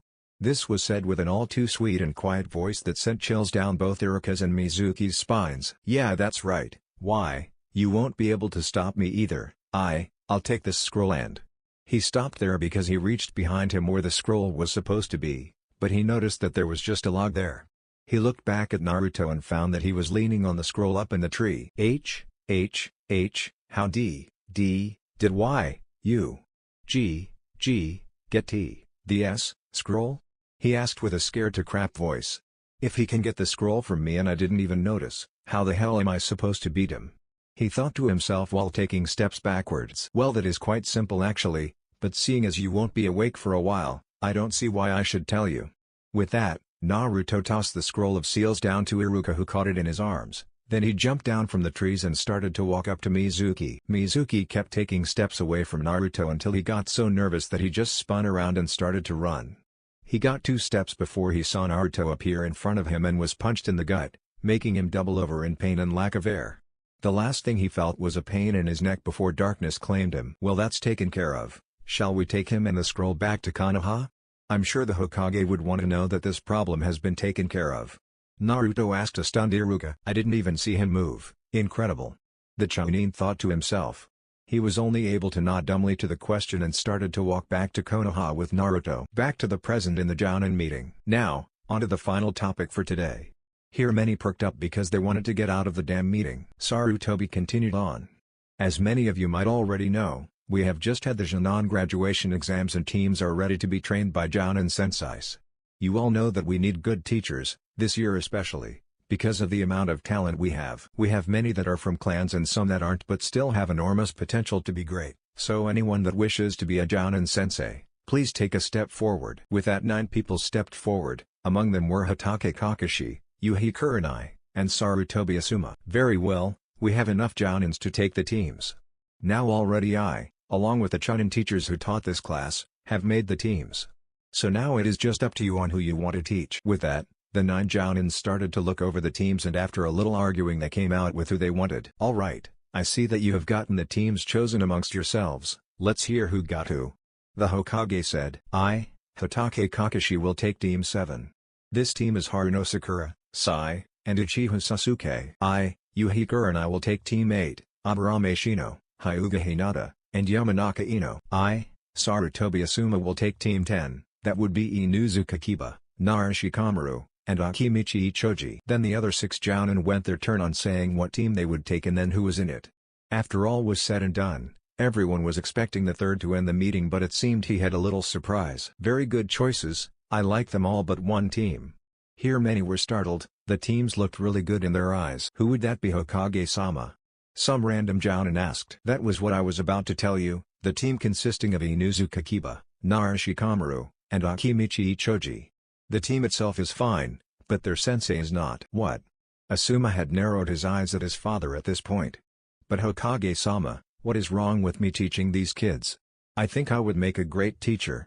Asuma practically yelled at his father in barely restrained anger. Now Asuma, I don't mean anything bad by this, and I am very well aware that you could teach them. Your example was set in how well you taught Naruto. He turned out great, but the fact is I want someone else to do it. That someone is you, Namikaze Naruto. Everyone in the room suddenly felt the room temperature drop by a few degrees. They turned their heads to the one that was emitting the chilling feeling. Naruto. What do you mean that I'll be teaching these brats, Hokage-sama? You and Asuma-sensei said so yourselves, that he could do it, so let him. Naruto said this in a way that made some of the people's spines tingle. No, Naruto, you will be the one that teaches them. Remember the conversation we had 2 days ago? This is what I was talking about. Sarutobi replied with a fixed gaze at Naruto. But Hokage-sama, you know Asuma would. Here he was cut off by a raise of the hand indicating the Hokage wanted silence. Everyone knew to shut their mouths when he did this. Naruto, this is not up for discussion. You will be taking this team, do I make myself clear?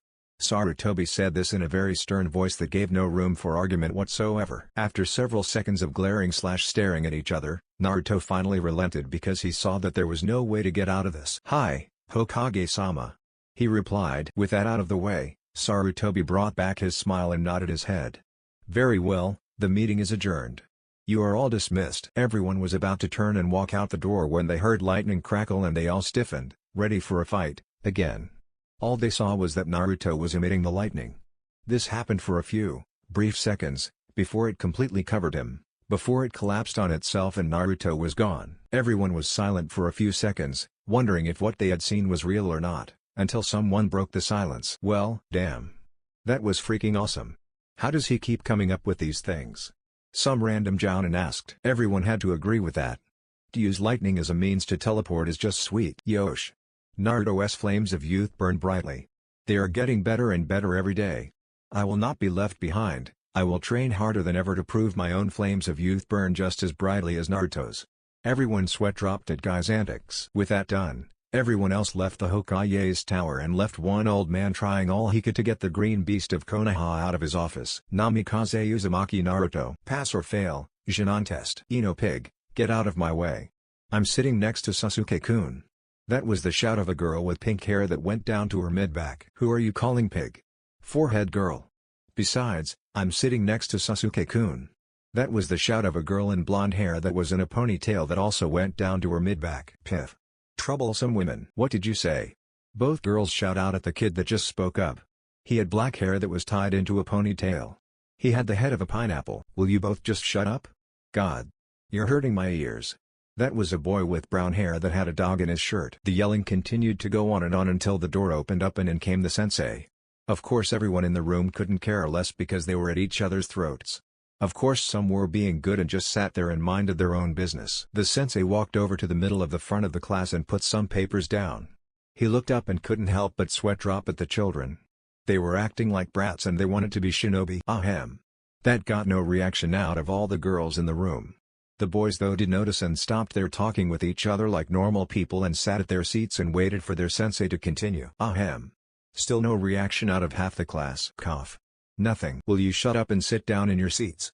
That got their attention. Good, now that I have your undivided attention, I can start your last lesson and you will then be placed into your teams. With that the room fell silent and the sensei started his last lesson. Elsewhere in the town of Konoha, everyone in the room sweat dropped at what they just witnessed.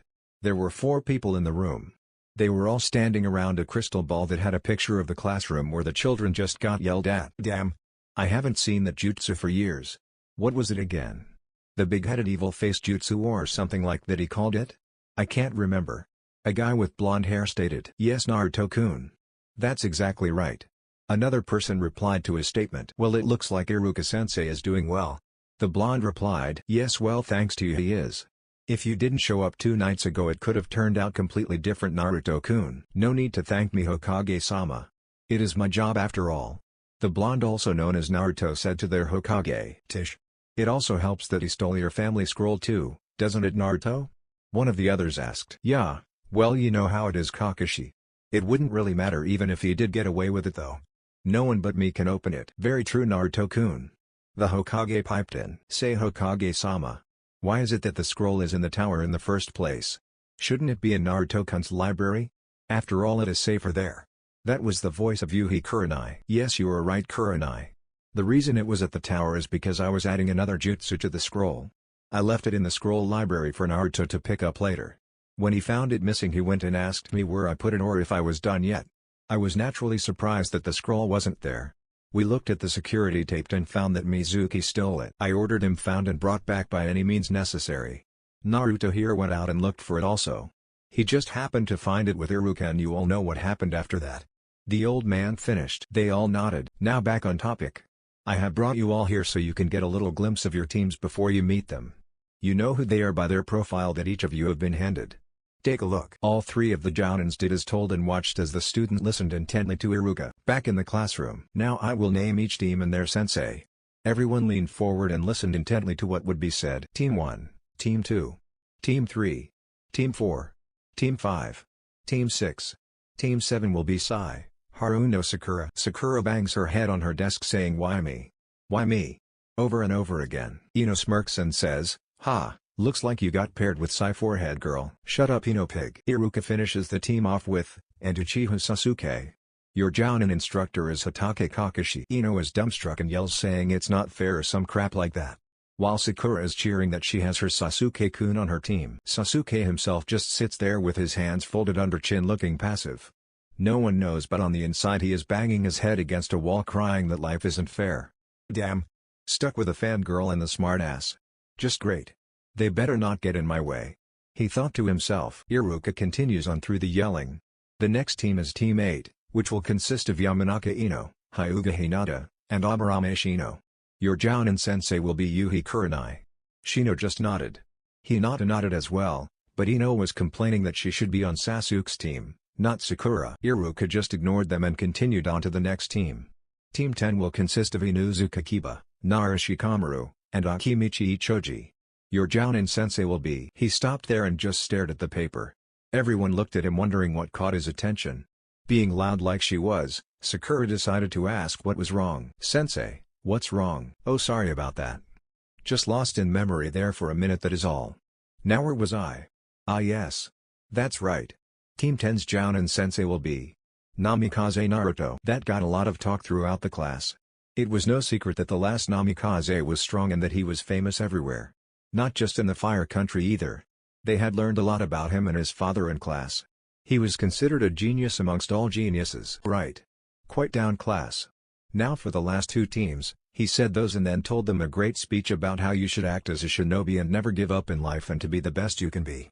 After that was done, he was just about to excuse them for lunch when a hand shot up into the air. "Yes. What is it, Sakura?" Iruka asked. "Can you tell us more about Namikaze-sama? We only know a little about him." Everyone in the class looked eagerly at their sensei for this answer. With a sigh of defeat, he looked up to his students and knew he wouldn't get away with not telling them something. So he reluctantly did so. "I guess you don't know a lot about him, do you? Can any of you tell me what you do know about him?" Sakura, being the smartest of the class, started it off. "Well, I know that he is Yondaime-sama's son. He is supposed to be really strong and he graduated the academy at a really young age. He is now a Jōnin from what you have just told us." "Good, Sakura. Does anyone else know anything about him?" Shikamaru sighed. "Troublesome. But yes, I know some things about him too. He has earned a nickname throughout Konoha as Sunshine no Namikaze. He has created over 2 new Sunshines unique to only him. I haven't seen any of them myself, but from what I have been told by my parents is that they are quite the sight to see." "That is mostly right, Shikamaru.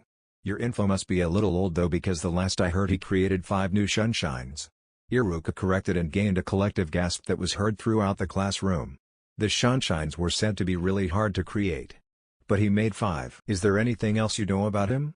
He looked around the class and found that no one else was going to speak, so he decided to stun them a little and at the same time bring them down a peg or two. Or a couple million, he added as an afterthought. "No one else knows anything about Namikaze-sama. Well, I guess that I can tell you a little more about him then. Let's see. His full name is Namikaze Uzumaki Naruto. He took both his father's and mother's names. He graduated at the age of 6 years old from the academy." Here everyone in the classroom gasped at him. 6? You have got to be lying. That's impossible, isn't it? Kiba all but yelled. "No, Kiba. I was his teacher then. He graduated at the age of only 6. He is the youngest person to ever graduate from the academy in all of Konoha history. Even Uchiha Itachi graduated younger than him." Again people were speechless. But here Sasuke balls his fists in anger. It was no secret to anyone in Konoha that Sasuke's older brother, Uchiha Itachi, killed his entire clan. The Uchiha clan, the second noblest clan in Konoha. No one knows why he did it, but he did. He left no survivors except for his younger brother. But he didn't leave him unharmed. He left him emotionally distressed. He made Sasuke live through the whole clan massacre again by the use of the Mangekyo Sharingan and then proceeded to torture him mentally. Iruka continued on. Then he was put under a sensei just like all of you. 2 years later he was promoted to the rank of Chunin at the age of 8. Then at the age of 10 he joined the Anbu. Again this is a record he broke. A year later he was promoted to that of Anbu captain at the age of 11. He again broke the old record of 13 set by Uchiha Itachi, and made it 11 to be the youngest Anbu captain ever to come out of Konoha. Now he is 13 years old and is a Jōnin sensei. The classroom was completely awestruck. Namikaze Naruto broke 3 records of graduating or being promoted. That's incredible. Most had to agree with Kiba's outburst. It was indeed very incredible. Now you all know a little about Namikaze-sama. I hope that gave you everything you wanted to know. Now it is time for lunch. Please return here afterwards to meet your Jōnin sensei. You're all dismissed. Iruka watched all of them walk out of there in half a daze. He had to suppress a smirk. That defiantly brought them down a peg or a million. Elsewhere, at the Hokage's tower, the crystal ball just ended the picture due to the Hokage ending chakra connection. All the Jōnin stood up straight and looked at the Hokage. Sarutobi himself just grabbed his pipe, put some tobacco into it and lit it. And then started to puff some here and there. "Well, what do you three think?" he asked. "I for one have to say sorry to you too," Naruto said, gesturing towards Kakashi and Kurenai. He continued on though. "Kiba looks and acts brash for a shinobi something. I'll have to fix that. Choji is strong from what his profile says, but I will have to work on his speed. And finally Shikamaru looks lazy as hell." Naruto said this all with a straight face on. Kurenai decided to go next. "My students look okay. Ino looks like a fangirl and will have to be put through some very hard lessons to get her to act like a shinobi. Shino, I couldn't really tell. But then again, all of your aims are like that. Finally Hinata looks like she has some major confidence problems." Kakashi was still reading his little orange book and not paying attention at all, when Kurenai elbowed him in the ribs quite hard. It surely would have left a bruise if he was not a shinobi. Ha! The others in the room just sweat drop at this and stare at him expectantly. He eventually catches on. "Ah. Yes. You want my opinion, right, Hokage-sama? Well, the Sai kid looks like a normal shinobi to me. The only weird thing about him is he has no last name." He shrugs his shoulders here and continues. "Sakura looks like a fangirl with little to no talent at all. Sasuke looks like he broods all day and might be gay, but I can't be sure about that one till I spend some time with my team." Kurenai looks at him weirdly for a second, then asks, "Why do you think he is gay?" The other men in the room just look at her with a deadpan look on their face. It's Naruto that answers. "How can he not be gay? Come on. He has girls practically throwing themselves at him and all he did was sit there and ignore them. You think he would at least talk to them? There is no way he is not gay." He nodded his head up and down afterwards. So did the others in the room. They all agreed with Naruto on this one. "Well, thank you for your opinions. You are to go and meet your teams in 40 minutes. You are all now Jōnin instructors. Lead your teams well and teach them well. They are under your wing now. You are all dismissed." The Hokage ended his little speech. Wind started to rotate around Naruto suddenly. Then it picked up speed and became visible to the human eye. It rotated all around him, completely cutting off his form from view. It looked like a tornado, except this was shaped like a cylinder instead of an upside-down cone. Then it just disappeared and Naruto was gone with it. The others looked and could only sigh and leave in their way. Kakashi and Kurenai both just popped out of the office in a cloud of smoke, leaving Sarutobi to do some more paperwork. "God, paperwork will be the end of me, I swear it," Sarutobi thought to himself as he grabbed the first one and went to work on the never-ending pile of evil incarnate. Hour later, the classroom was active with talk about this and that. They were talking amongst each other about this and that. Then there were footsteps on the outside of the door. Everyone turned to the door waiting to see who was there. The door slid open and in walked a woman with black hair that was shoulder length and would curl slightly at the end, giving it a look of slight wildness. She had red eyes that stood out vastly. Her forehead protector was on her forehead. She had a weird dress sort of thing. It was more like bandages that were black and white, but they were a dress sort of thing. It was made to have easy maneuverability. She had on normal shinobi sandals and the dress went down to her mid-thighs. And then she had bandages on her hands that went to just before her elbows. The next person to walk in was a man that was a cyclops. The reason was because he only had one eye. The other one, the left eye, was covered up by his Hittite or forehead protector. He had silver hair that spiked upwards and slightly forwards. He had a mask that covered his face. It went from his neck all the way up to and over his nose. He had on your standard Jōnin vest that was green in color and had 6 pockets for scrolls and such in the front. He had blue ninja pants with bandages wrapping his ankles. He had his kunai and shuriken pouch on his left leg.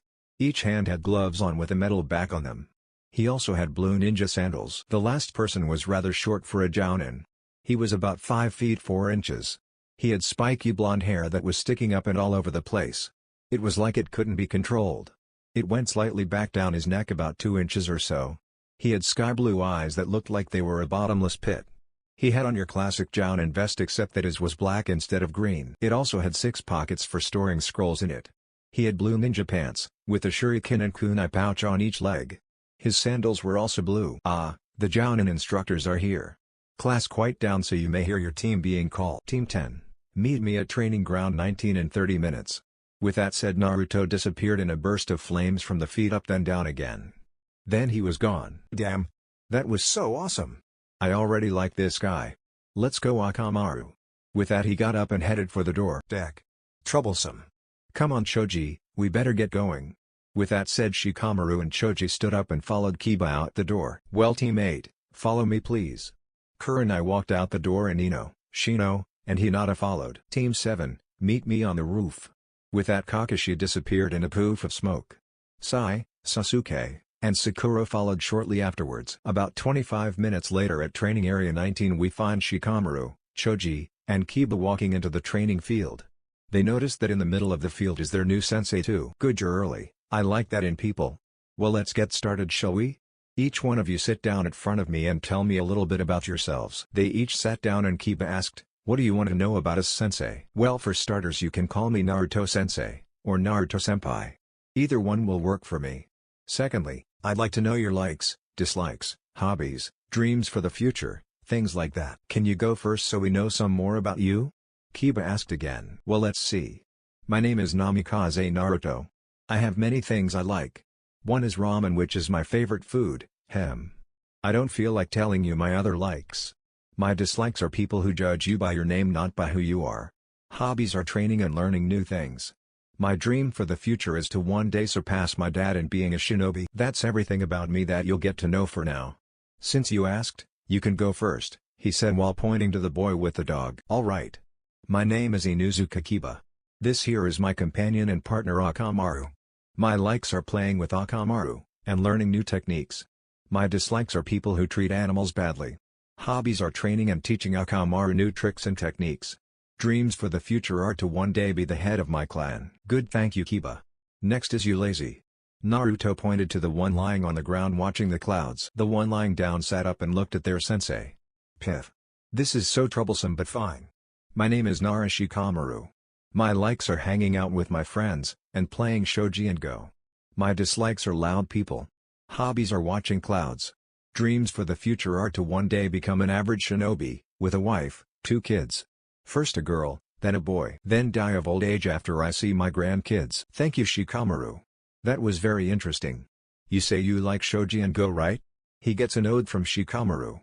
Well, I would love to play you in a game. The third Hokage and Asuma sensei say I'm quite good. I'd like to see how you fare. I look forward to that. I haven't had a challenge in quite a while, Shikamaru said with a note of acknowledgement. Well, you will get that game sometime. Now for the last one. You, he said pointing to Choji. My name is Akimichi Choji. My likes are eating and spending time with my friends. My dislikes are when people make fun of my weight. My hobbies are spending time with my friends, training, and eating. My dream for the future is to become strong and one day own my own restaurant here in Konoha. Well, I got a lazy bum, a kid with his dog, and a person that likes to eat. I have a lot of work cut out for me. Naruto thought to himself. Well, you each have your own unique traits. That is good. You will need them for what I have planned for you. But before we can do that, I have to give you a test to see if you can become Jōnin or not. Deck. Troublesome, Shikamaru mumbled under his breath. What do you mean become Jōnin? We already are Jōnin, Kiba said harshly. Do you really want to know, or do you just want me to give you your test? They each looked at him with a look clearly saying they wanted to know. Well, of all the graduates that came out of the academy, only 9 people will pass. If you suck at math, then that would mean that you only have a 33% chance of passing. So are you glad you asked now? This was said with an evil little smirk on his face. Each one of the 3 paled. They only had a 33% chance of passing. They each had the same thought. Damn it. This is so unfair. Well, let's take that test right now, why don't we? I'm supposed to give you till tomorrow to take it, but I really don't want to wait that long. So for the test, all you have to do is take one of these 2 bells from me. Whoever gets a bell passes. If you don't get a bell, you fail and go back to the academy for another year of training. Naruto had stood up during this time, and so did his 3 students. They each looked ready for anything. Well, let's get this started. You have until 6 to get them. When this timer goes off, you will come back here regardless of whether you got a bell or not. They each looked at the timer and though at the same time, what the hell? Where the hell did he get that timer? You know what to do. Oh, and you better come at me with the intent to kill me, because if you don't, you will fail miserably. You can start in 3, 2, 1, go. Each of the Jōnin to be jumped off into the trees surrounding the clearing. They hide well. Although not well enough. I know where each of them are still. But that is to be expected. Well, they each got the art of hiding down well. Now for the other parts of being a ninja, Naruto thought to himself. With that last though in mind, he walked over to the middle of the clearing and sat down and started to meditate. He sat cross-legged with his arms resting on his knees and eyes closed. Yes, this is my chance. He has let down his guard completely, thought Kiba. With that he prepared 6 shuriken and threw them at their prone sensei.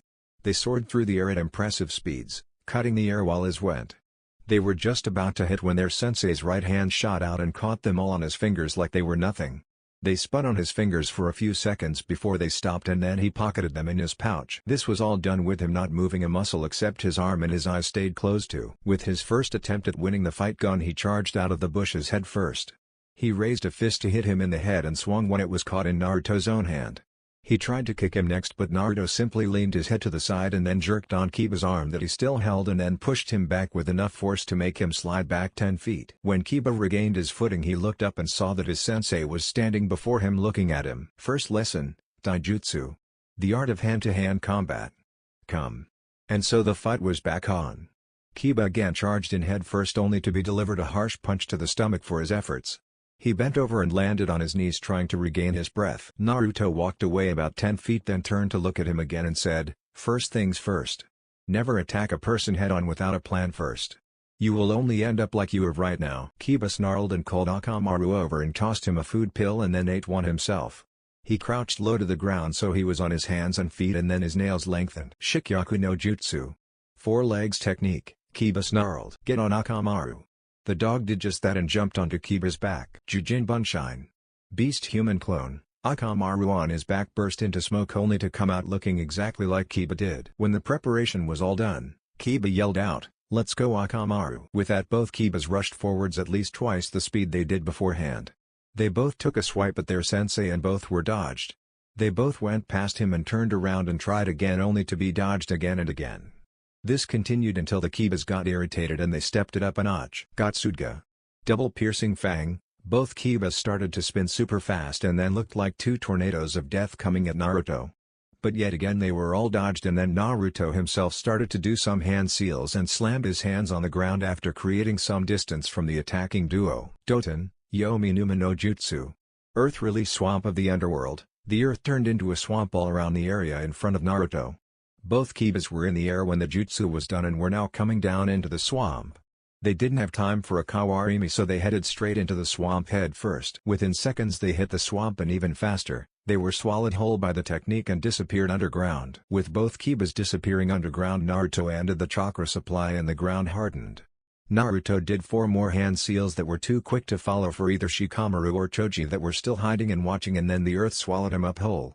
Not 3 seconds later, 1 Kiba's heads popped out of the ground and 1 dog's head popped out of the ground. Next, Naruto jumped out of the ground in front of Kiba. Doton, Shinju Zanshu no Jutsu.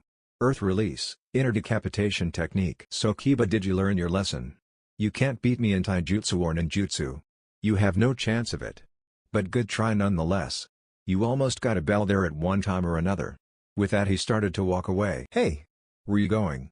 You can't just leave me here in the ground like this." "Hey, I'm talking to you," Kiba yelled. Naruto stopped walking and tilted his head back so he could see him out of the corner of his eye. "Actually, yes. I am going to leave you there. Have fun trying to get out." With that, Naruto leapt into the trees and out of sight. Shikamaru and Choji came out of hiding a little while later and walked up to the still struggling Kiba and Akamaru. "Hey, need some help there, Kiba, Akamaru?" Choji asked well-heartedly. "Tish. This is so troublesome, but I've figured out the real meaning of this exam." Choji, who just undug Akamaru and started on Kiba, looked back at his best friend. Kiba did the same thing. "Shikamaru, what do you mean by that?" Choji asked him, clearly confused. "Yeah man. What the hell? Aren't we just supposed to get the bells?" Kiba asked, bewildered too. Shikamaru just sighed and started to help dig out Kiba with Choji while he explained. "No, the real purpose isn't to get the bells. Even if we did get the bells individually, we would still fail. Although I highly doubt that we could get the bells by ourselves. We would have to work as a team to even have a chance to get a bell." He left clues on what the true meaning of the test was. Firstly, there are only 2 bells, so no matter what, one of us will still fail. Then there's the fact that we were put on a 3-man cell. Then why right off the bat try and separate us? All Jōnin cells are made up of 4 members, a Jōnin and 3 Jōnin. So I figured he purposely tried to separate us to make us fight each other and put us against each other so we would have to go back to the academy. With all of these facts it only leads to one truth. And that is that we must work as a team. That is the true meaning of the test. Not the bells, but for us to work as a team. By the time Shikamaru was done talking they had managed to get Kiba and Akamaru out of the ground. They each were standing now cleaning themselves somewhat of the dirt that covered them. Well, if we have to work as a team to pass, then I'm all for it. Right Akamaru, Kiba said while getting a bark as a reply from Akamaru. I'm with Kiba, Shikamaru. Let's work as a team. Choji piped in. Alright, here is what we'll do. Shikamaru pitched in and they all huddled together to form a plan to hopefully stop their sensei and try and get the bells. An hour later we find Naruto leaning against a tree thinking. Well, what do we have here? Are they working together? I wonder how they figured it out so quickly. Must have been Shikamaru. He did say that he played shogi and go. Well, doesn't matter. I want to see what they got in them. Out of nowhere Shrunken and Kunai come out of the trees heading straight towards the still prone Naruto. Naruto jumps to the side just as they were about to impale him. Baika no Jutsu. Muti size technique. He hears then he sees Choji in the trees blow up into a big ball using his own body and then each of his limbs goes into his ball-like body. Then he hears Nikudan Sensha no Jutsu, human bullet tank. Then Choji starts to spin and roll towards him. So he does know a few family jutsu. Well, this makes it more interesting, Naruto thought as he dodged the first few strikes by rolling or jumping out of the way. Then after a few more times he jumped straight up into the air. Now, Kiba thought. Suga. Piercing Fang. Again Kiba starts to spin like a tornado and came out of his hiding spot to attack their sensei together. Naruto saw Kiba out of the corner of his eye and could only think one thing. Shit. This is going to get hard. Naruto got hit with a Suga attack and suddenly puffed into a log that was completely torn to shreds. Naruto jumped out of the trees and looked at his students, and when they found him they charged him again with their respective attacks each. Naruto was dodging left and right and was slowly starting to worry. Damn it. I can't stop them without hurting them too severely, and if I do the old man will kill me. Add to that I'm being pushed backwards into the trees and I'll surely be hit in no time.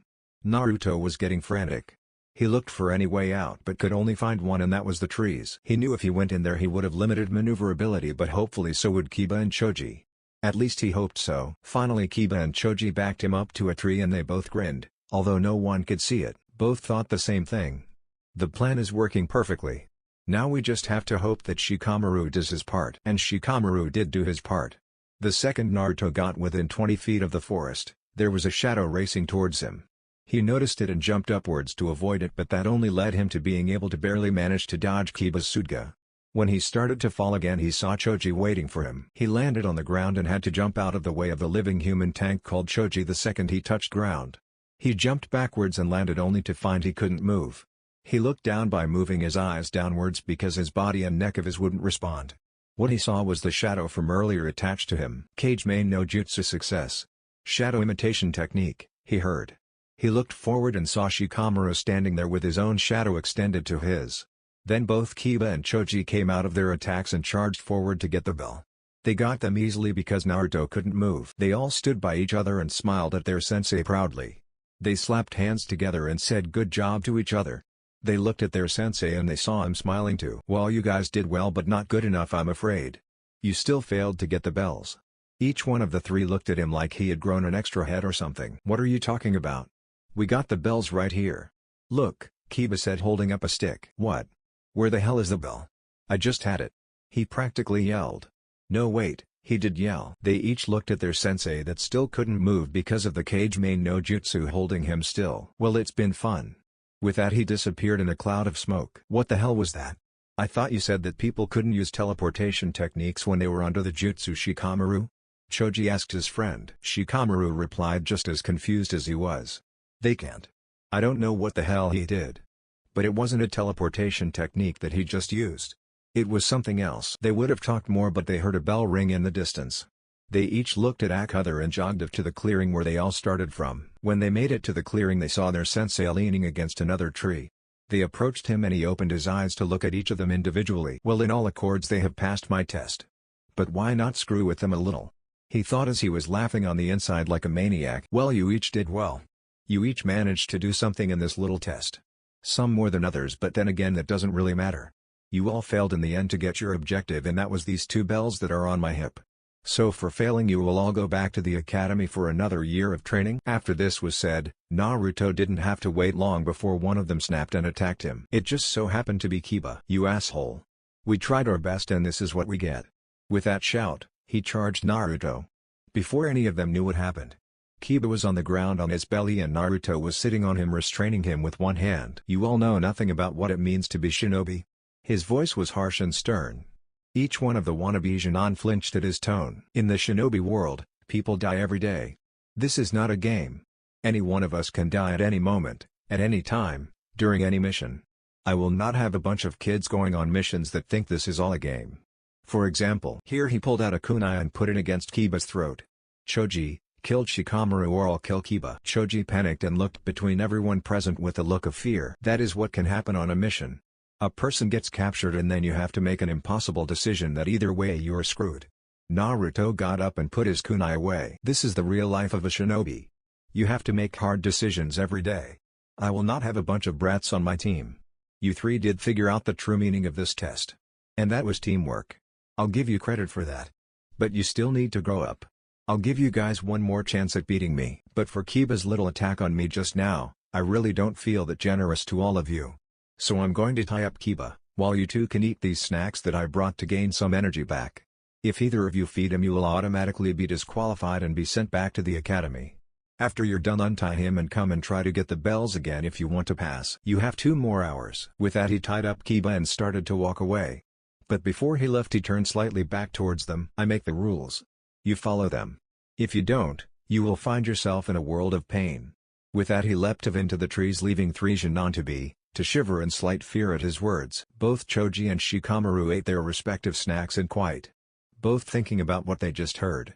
Akamaru was sitting at his master's feet, winning slightly. Kiba was pouting about his loss and the reprimand he got from Naruto, when his stomach grumbled indicating that he was hungry. Shikamaru and Choji looked at him and then Shikamaru handed him some of his food. Kiba couldn't take it because he was tied up, but he looked at him questionably. "Why are you giving me your food? If you do you'll be punished," he said in bewilderment. "Tish. It's troublesome, but if we're going to stand any chance at getting those bells from Naruto-sensei then we all have to be at our best." Shikamaru responded with a shrug of the shoulders. "He's right, Kiba. Besides, what kind of teammates would we be if we didn't look out for one another?" Choji added in his 2 cents in. "Thanks guys. This means a lot, but I can't move." Akamaru barked in agreement with him. "I'll feed you some, don't worry Kiba," Choji said while he gave him some of his sandwich. Then out of nowhere the sky turned blackish and then there was lightning and red color. Their sensei appeared before them with a look that promised death to anyone that opposes him. "I told you not to feed him. Are you ready for the consequences?" he stated as he went through some hand seals that were too quick for them to see. Choji managed to get up and get into a position, so that he was guarding his tied-up teammate, and so did Shikamaru. Choji somehow managed to stammer out a reply also. "You said that we should work as a team." "Yeah. That's right. You can't punish them for working as a team," Kiba put in. Akamaru barked as well, agree with him, being in front of his master. "Oh. And what about you?" Naruto said while looking at Shikamaru. "If Kiba doesn't get food then he won't be at his best and will suffer. And if he suffers then that means the team suffers. So yeah, I'm with them also," he said. "Oh. So you're disobeying my rules, are you? Well then I guess I have only one thing to say then." Each one of the Jōnin were preparing for anything. "You pass," he said as the sky cleared up back to normal and he put on a smile. "What, we pass? That's it?" Choji asked confused. Naruto just kept smiling at them and then stood up and flicked a kunai at Kiba that cut the ropes that were holding him to the tree. "Yep. That's it. You all passed my test. You actually surprised me though. I didn't think you would be able to figure out the real purpose of the test. But you did. From this day forward you are all Jōnin of the Leaf and will be a proud part of Team 10. They each celebrated in their own way. "Alright Akamaru, we did it," Kiba said and Akamaru barked in reply. Choji took out a bag of chips and started to eat them. And Shikamaru mumbled troublesome under his breath. But he was grinning like his friend Choji and Kiba. "Remember though. You may be Jōnin now. But it only gets harder from here on out. Remember this well. It is a line from one of my friends. Those who break the rules are considered trash. But those who abandon their friends are even worse than trash." They each nodded in understanding, committing that line to memory. "Well, good job Team 10. I am your official sensei from now on. We will start training and doing missions in 2 days' time. Tomorrow you have off to do whatever you want to do. Because in 2 days' time your torture, I mean training begins. Meet at the Ichiraku Ramen restaurant at 6 am sharp. See you then. With that, Naruto disappeared by the ground, lifting up and covering his body with a small amount of earth covering him everywhere. It was no thicker than an inch in any area though. When he was completely covered, it crumbled around him from head to feet. When it was done, it didn't even look like the ground was disturbed. A day later, we find two people waiting in an office and occasional small talk here and there. They were conversing about nothing of any importance. Just some chit-chat between friends. Then right next to the female of the two, a small amount of wind picks up and forms a tornado. Though this tornado was only about 6 feet tall. It started off on the floor and went upward. After it was formed, it disappeared the same way, but this time starting off at the head, then downward to his feet. In its wake stood Namikaze Naruto. What was really surprising though was that the miniature tornado created very little wind. Just a small breeze. Well, hello to you to Naruto. How have you been these days? The man of the two asked. I have been doing fine, Kakashi. And you too? Naruto asked. Just fine. Though I was rather surprised about my team though. The man now identified as Hatake Kakashi said with a thoughtful expression on his face. Oh, and how is that, Kakashi? The female of the two asked. Before he could answer though, the door was opened up and in stepped the Hokage. Each of the three occupants of the room straightened slightly and stood at attention for their leader. The old man walked over to his chair and took his seat. He looked at the occupants and nodded at them. Well, I'm glad that you three could make it here today. I would like to hear about your teams. Have they passed, and then if they did, could you give some info on each of their skills please? That would be much appreciated. The old man asked the three. First to speak was the only female in the room. Ayuhi Kurenai, captain of Team 8. I'm happy to say that my team passed my test. The team consists of Aburame Shino, Hyuga Hinata, and Yamanaka Ino. At first they didn't grasp the true meaning of the test, but they quickly caught on to it. Here she paused to let the information sink in, and then continued on. Hinata is well versed into the Juken style of fighting. Not surprising there. She has no other talents as of now. Her confidence is also lacking though. Shino is silent as any other Aburame is. But his skills in his family style are very good. Ino is loud and brash. She has talent in her family techniques though. Overall they are a well-versed team. With my help they will become accomplished shinobi in time. The others nodded at her as if expecting that answer. Kakashi, can you go next? Sarutobi asked with a note in his direction. Hi, as you wish, Hokage-sama. I am captain of Team 7 consisting of Uchiha Sasuke, Haruno Sakura, and Sai. My team has passed. This shocked Sarutobi and Kurenai. They both knew of his reputation of never passing a team. Ever. So you finally passed a team, have ya, Kakashi? It wasn't just because of the Uchiha, I hope, was it? Naruto asked, looking directly at him. No, Naruto. I'd never do that.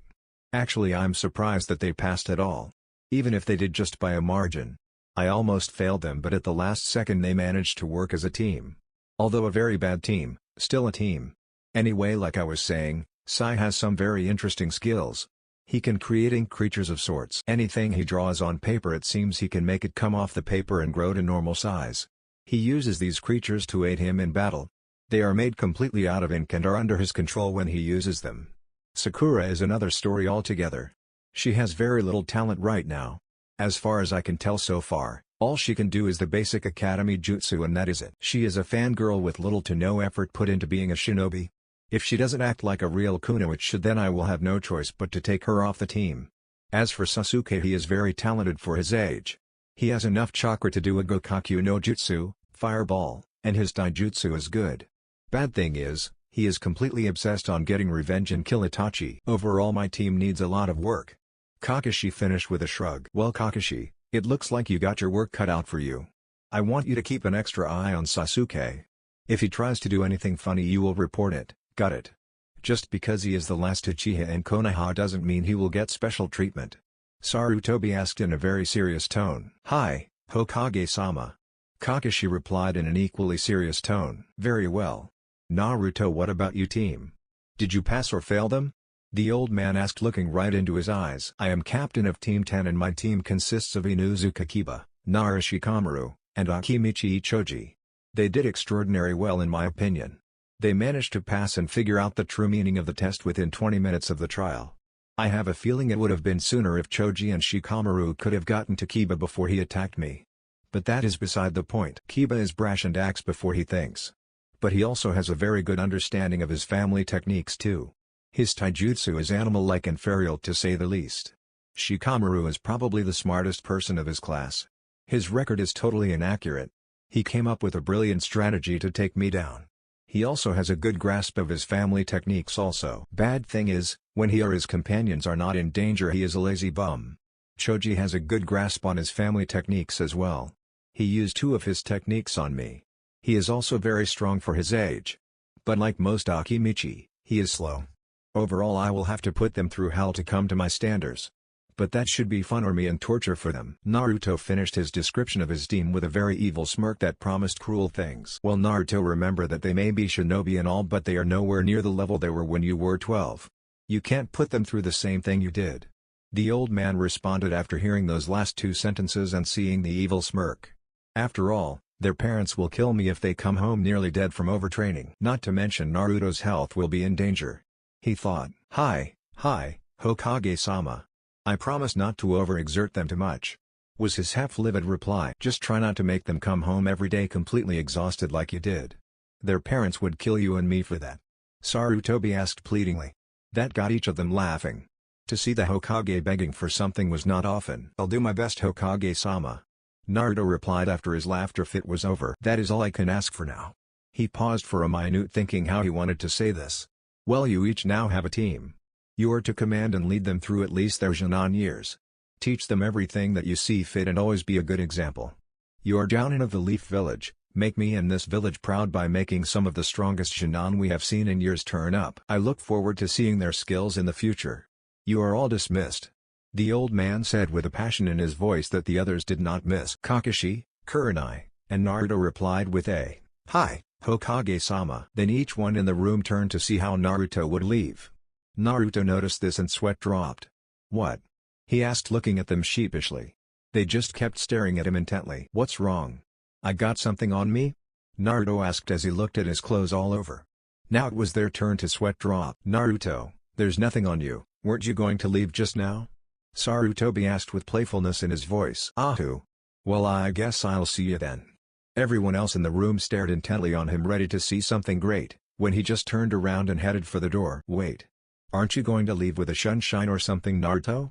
Kurenai asked in a panic at first but then caught herself and finished passive. Naruto turned around and looked at them each, to see they really wanted to see one.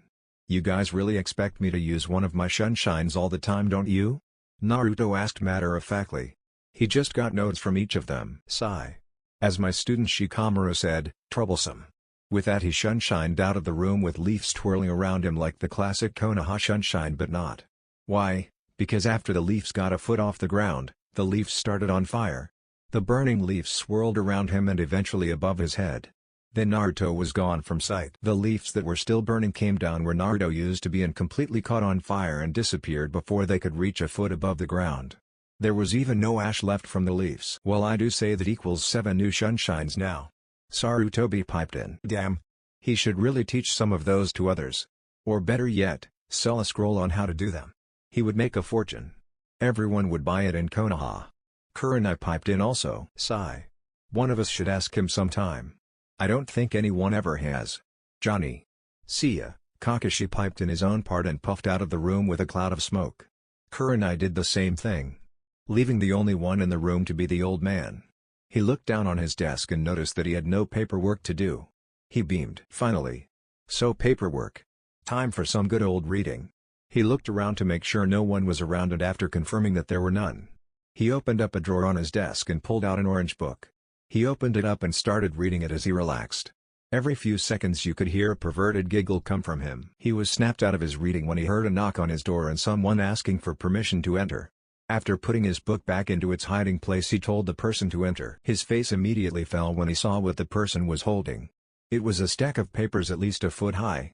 After the person put the papers down he noticed the Hokage's gloomy expression. Is there something wrong, Hokage-sama? He asked in a concerned voice. Sarutobi didn't even look at him. No, there is nothing wrong.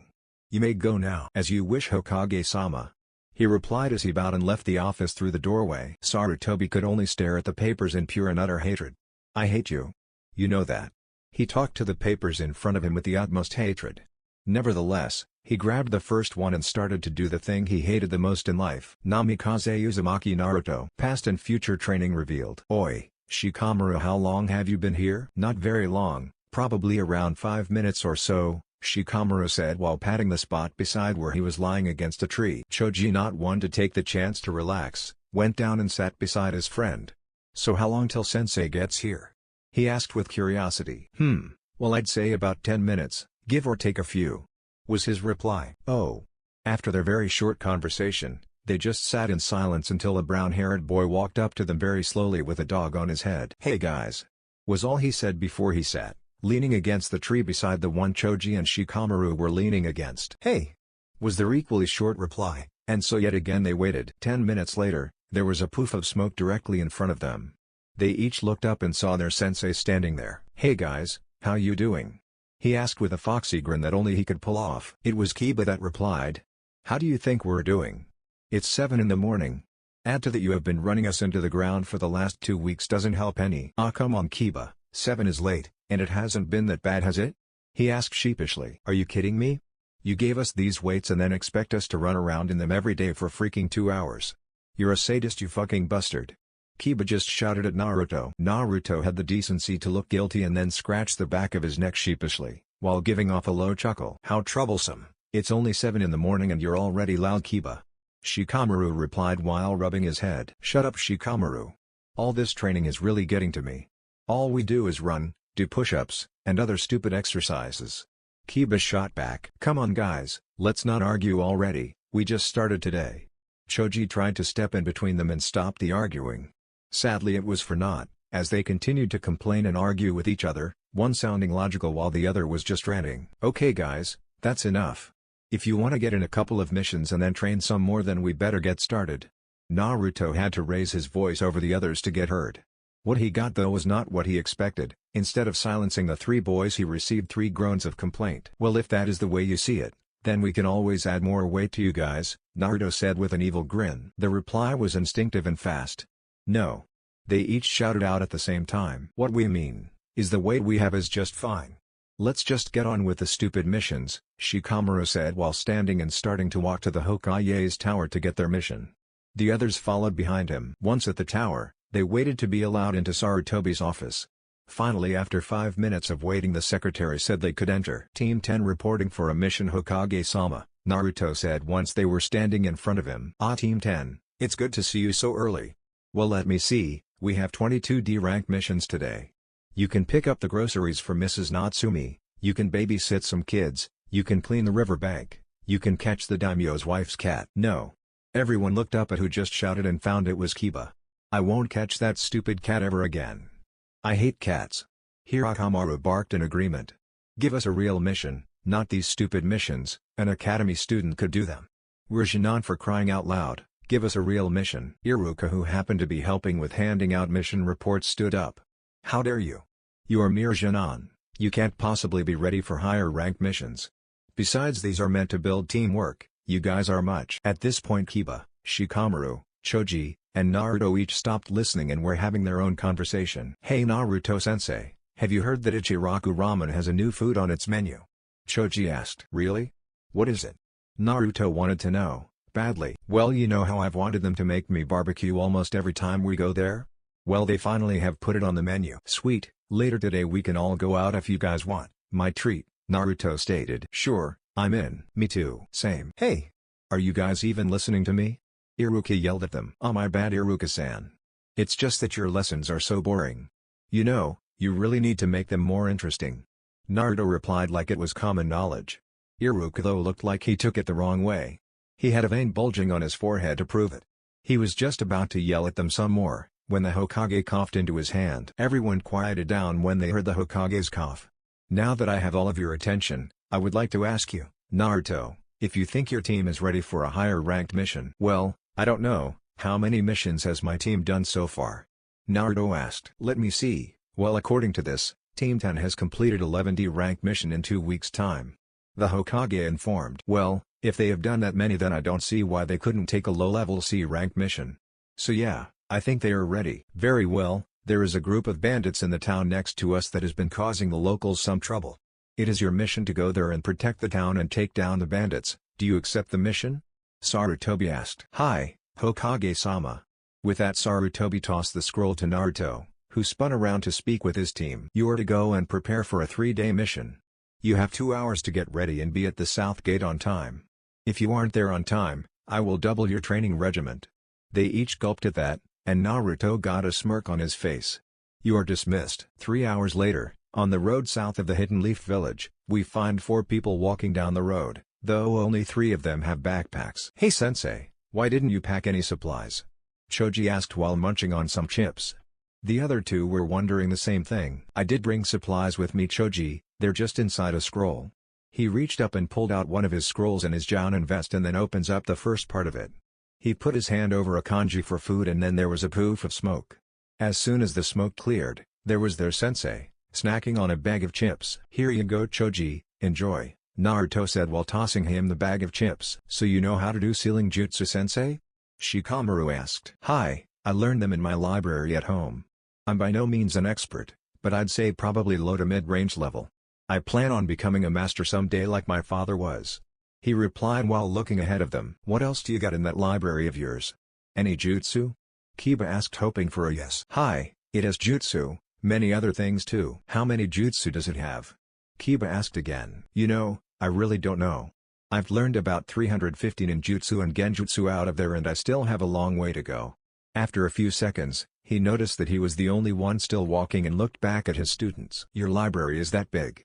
Kiba asked in astonishment, while Choji and Shikamaru could only nod their heads agreeing with him. Naruto just grinned at them and nodded, then continued on his way. His students soon caught up with him after they got out of their stupor and they walked in silence again for some time, until they stopped to take a break. Naruto-sensei, are all of those shunshines you do part of your bloodline? I heard from my mom that they were. I just wanted to know? Choji asked. No they aren't, I created those shunshines by myself and anyone can use them if they know how. Naruto replied. This time it was Shikamaru that decided to ask a question. If those aren't your bloodline, then what is it and what does it do? Naruto seemed to think about this for a minute, before deciding to tell them. Well, my blood limit allows me to move at inhuman speeds and using 2 techniques that my dad created, it allows me to move a lot faster. The first just accelerates my movement, but the second one allows me to move at near light speed. Each of the Jōnin had their mouths on the floor at that moment. They also had the same thought. Light speed. How is that possible? Seeing the reactions he got, Naruto decided to elaborate a little. I can see that you don't believe me, well I won't tell you how it works because that is a family secret, but I'm sure you have heard about my dad, the 4th and what his nickname was during the 3rd Great Shinobi War right? Hi, it was the Kiroi Senko, or Yellow Flash. Shikamaru answered. That's right Shikamaru. His nickname was the Yellow Flash, he got this because of our bloodline. He moved so fast that all you could see was a flash of yellow and he was gone. Damn, Kiba said in awe of the 4th Hokage. I agree with Kiba on his one, but you still haven't told us why you haven't used your bloodline limit yet. Usually they manifest themselves in a dire situation or when you're pushed to your limits. Shikamaru asked again trying to get the second half of the answer. While you are correct on the most part Shikamaru, most blood limits do activate in those kinds of situations, but mine is different. For me to use my bloodline limit, my body has to be somewhat matured or about halfway through puberty. Once that happens, it will start to manifest itself and then I can use it. But as you can see, my body still has a lot of growing to do, just like yours does. Naruto said while waving his hands over his body. I guess that makes sense. What do you mean Shikamaru? Choji asked. Yeah man, what's up? Kiba put in, while Akamaru barked also.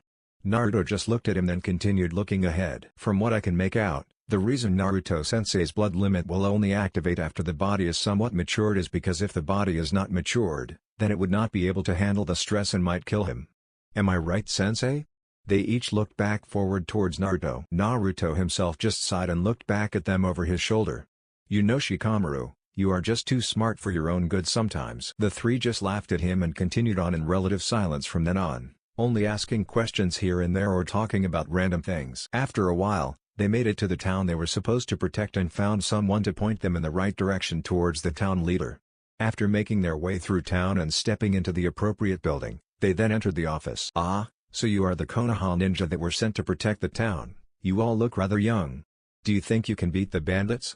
Asked a man in his late 40s. You bet we can, you can count on us, right Akamaru? Kiba spoke confidently and got a reply confirmation from Akamaru. The man didn't look like he believed them so Naruto stepped in front of his students. Don't worry sir, If they can't do it then I will. I am a Jōnin from our village. I may be young, but I have earned this title. By the way, my name is Namikaze Naruto, this is Narashikamaru, Inuzuka Kiba, and Akimichi Ichoji. We will do everything in our power to stop this bandit problem for you. Naruto had a voice filled with confidence but also authority. When he heard the name Namikaze Naruto, he knew he was in good hands. So you're Namikaze Naruto? He got a nod as an answer. Well, I have no doubts about you guys then. You are famous around Fire Country after all, Naruto-sama. I'm glad we could get such good protection. Oh, how rude of me. My name is Kenzo, by the way. The old man said thankfully to them. It is of no trouble, Kenzo-san, and please just Naruto-san will do. My team here are Jōnin, and are no slouches either. They should be able to handle a couple of bandits no problem. My apologies, I'm sure they can handle themselves. Would you like some tea? Kenzo responded. No thank you, Kenzo-san. We must go and prepare for the bandits before they come. Naruto shook his head in the negative to get his point across. I see, well then don't let me keep you from doing your job. Team, let's go, Naruto commanded as he walked out the door into the edge of town. Once there, he stopped and turned to his team. The bandits are said to come here once every week, that means tomorrow they will be here, and we will be ready for them when they arrive. The report says that they number around 23 or so. They will most likely have weapons of all sorts and they won't be organized, so here is what we will do. The next day around noon, Shikamaru was looking out into the woods with his team right beside him. The reports stated that the bandits had come into and then left town the same way the last 3 times, so they waited for them to show themselves. Luckily for the ninja, they did show up and in the exact place the report stated. Each member of the team was hidden in the shadows or behind something, so as not to be seen. Once the bandits were out of the trees enough to make sure they couldn't escape, they each jumped out of their hiding spots and landed in front of the bandits stopped and one stepped forward. Get out of our way, brats, we have a town to go to and wreak havoc on. The bandits behind him agreed with him, and there were some shots for them to move it from the peanut gallery. I'm afraid we can't do that, Naruto stated with venom in his voice. Oh? And you four think you can stop us, do you? The same man in the front asked. You guys are nothing for Konoha ninja? Kiba boasted. Oh, so some little ninja punks think they can stop 28 men? We'll see about that. With that declaration, the bandits charged at the group of 4. Let's go, Akamaru. Shikyaku no Jutsu. 4 legs technique, Jujin Bunshine. Beast human clone. Kiba bent over on all 4s and then grew claws, while Akamaru jumped on his back and transformed into an exact copy of Kiba. They took off into the mass of bandits. Damn it, Kiba. You forgot the plan. Let's go, guys. Naruto ordered Shikamaru and Choji into the battle. They each charged head-on into the fray, with only their kunai drawn. Within 10 minutes the fight was over, all of the bandits were down for the count and wouldn't be getting up anytime soon. Everyone okay? Naruto asked as he looked at each of them. Shikamaru had a few cuts and scrapes on his body, Choji was the same. Kiba was also battered, but worse than the other 2 were. He had some pretty good cuts on him, but Akamaru was fine. Naruto looked like he didn't even fight anyone. I'm good besides some minor scrapes. Shikamaru reported. Choji replied the same. I got some cuts, but besides that, I'm good. Kiba replied. Naruto nodded as if expecting those replies. Good job, team, you each did well. The only thing I have to say is don't rush into things like that again, Kiba. You never know what the enemy has in plan for you. We will need to work on that fighting style of yours. You took too many hits that you shouldn't have. I wouldn't have gotten these if I didn't have these stupid weights on. Kiba grumbled. Naruto sighed. Kiba, I've explained this before, those weights are meant to improve your speed and strength, plus, I wear weights too. You guys only have on 20 pounds, 5 on each leg and arm, and anyway, you have gotten mostly used to them by now, so they shouldn't have slowed you down too much. Kiba continued to argue though. They still slowed me down enough where I couldn't move normally. That's why I couldn't dodge some of those swipes. Naruto sighed again. Why don't you get this, Kiba? If you take them off every time you do something stressful, you won't gain anything from having them on. Think of this as training if you want. Still doesn't mean I have to like it. I don't care if you like it or not, you will wear those weights until I say so, so get used to them. And since you guys have gotten used to them already, I will be adding more weight to them before we head back to Konoha, Naruto said with that evil smirk of his. He received a group groan from them. Naruto laughed at their reaction. Come on guys, let's tie them up and head back and get our pay. Then we can return home. Hi, Naruto-sensei, they chorused, not wanting to argue and add more weight to their bodies. Once they collected their money and stayed the night at one of the hotels in the town, they headed back towards Konoha, But not before Naruto added 10 pounds to each of his students. 2.5 pounds to each limb, to make a total of 7.5 pounds per limb and making a grand total of 30 pounds. "Let's head back guys," Naruto said as he started to walk back to Konoha. They had moved a grand total of a mile before one of them complained, and of course it just happened to be Kiba. "You're a sadistic bastard, you know that right?" he said with hatred in his voice. "Oh come on guys, it's not that bad. I added 5 pounds to each of my limbs," Naruto said while scratching the back of his neck. "Sorry sensei, but I'm going to have to agree with Kiba on this one. This is torture, we shouldn't have to do this." Shikamaru actually agreed with the brash Kiba. "I agree with both of them sensei, this is just too much." Choji piped in. Naruto had to suppress another sigh. "Damn it, this is another form of training. How can I get this through their heads? Think. Come on, there has to be something they are training to get at. That's it." Naruto thought to himself. "Well, here goes nothing," he thought. "Well guys, if you really want to take them off you can." They each gave a sigh of relief before reaching for their weights only to be stopped by their sensei again. "But..." Seeing them pause he continued, "Consider this. If you keep them on right now, it is true that you will be sorer when we get back, but it will also mean that you will get used to them sooner and that you will be training while doing a mission. By doing this you get an advantage over the rest of your class. Also if you do manage to keep them on all the way back home, and then I will pay for all you can eat at the restaurant of your choosing." They each seemed to think about it intently. Shikamaru thought, "Damn him and the way he twists his words. This is so troublesome, but it will make me stronger and it means less training when we get back home and more time to watch the clouds. Fine, I'll keep mine on," he told the group. Kiba was thinking on his own lines, "If I keep them on I will get stronger and faster, and it also means less training when we get home. You better watch it Uchiha, I will beat you. I'll keep them on also." Choji also had his own thoughts. "All you can eat on Naruto-sensei. He better have a big wallet. Hey, hey, hey! This will also make me faster according to Naruto-sensei. He did say my speed was lacking. I'll keep them on also." Naruto couldn't hide the full-blown foxy smirk this time. "Glad you see it my way team, this will be great training for us all. I'd like to be back by 3 in the afternoon, so let's pick up the pace just a little." Around 3 o'clock in the afternoon, the two Chunin guards at the gate saw 4 figures approaching. They stiffened getting ready for a confrontation just in case. Once they saw who it was, they relaxed somewhat. "Halt. State your name and reason for coming to Konoha," one of the guards asked. Naruto stepped up in front of his team to address the guard. "Namikaze Naruto, and my team returning from a C-rank mission." The 2 guards nodded and allowed them to enter. The guards had to wonder what kind of C-rank mission it was though, considering how the team was. They were each dragging their legs and barely seemed to be able to walk. After making it through the gates and into town, Naruto turned to his team. "Okay team, I'm giving you tomorrow off seeing how we're all a little exhausted, but right now let's head to whatever restaurant you want to go to. That was the agreement we made, which you came through on, so I will keep my part of the deal.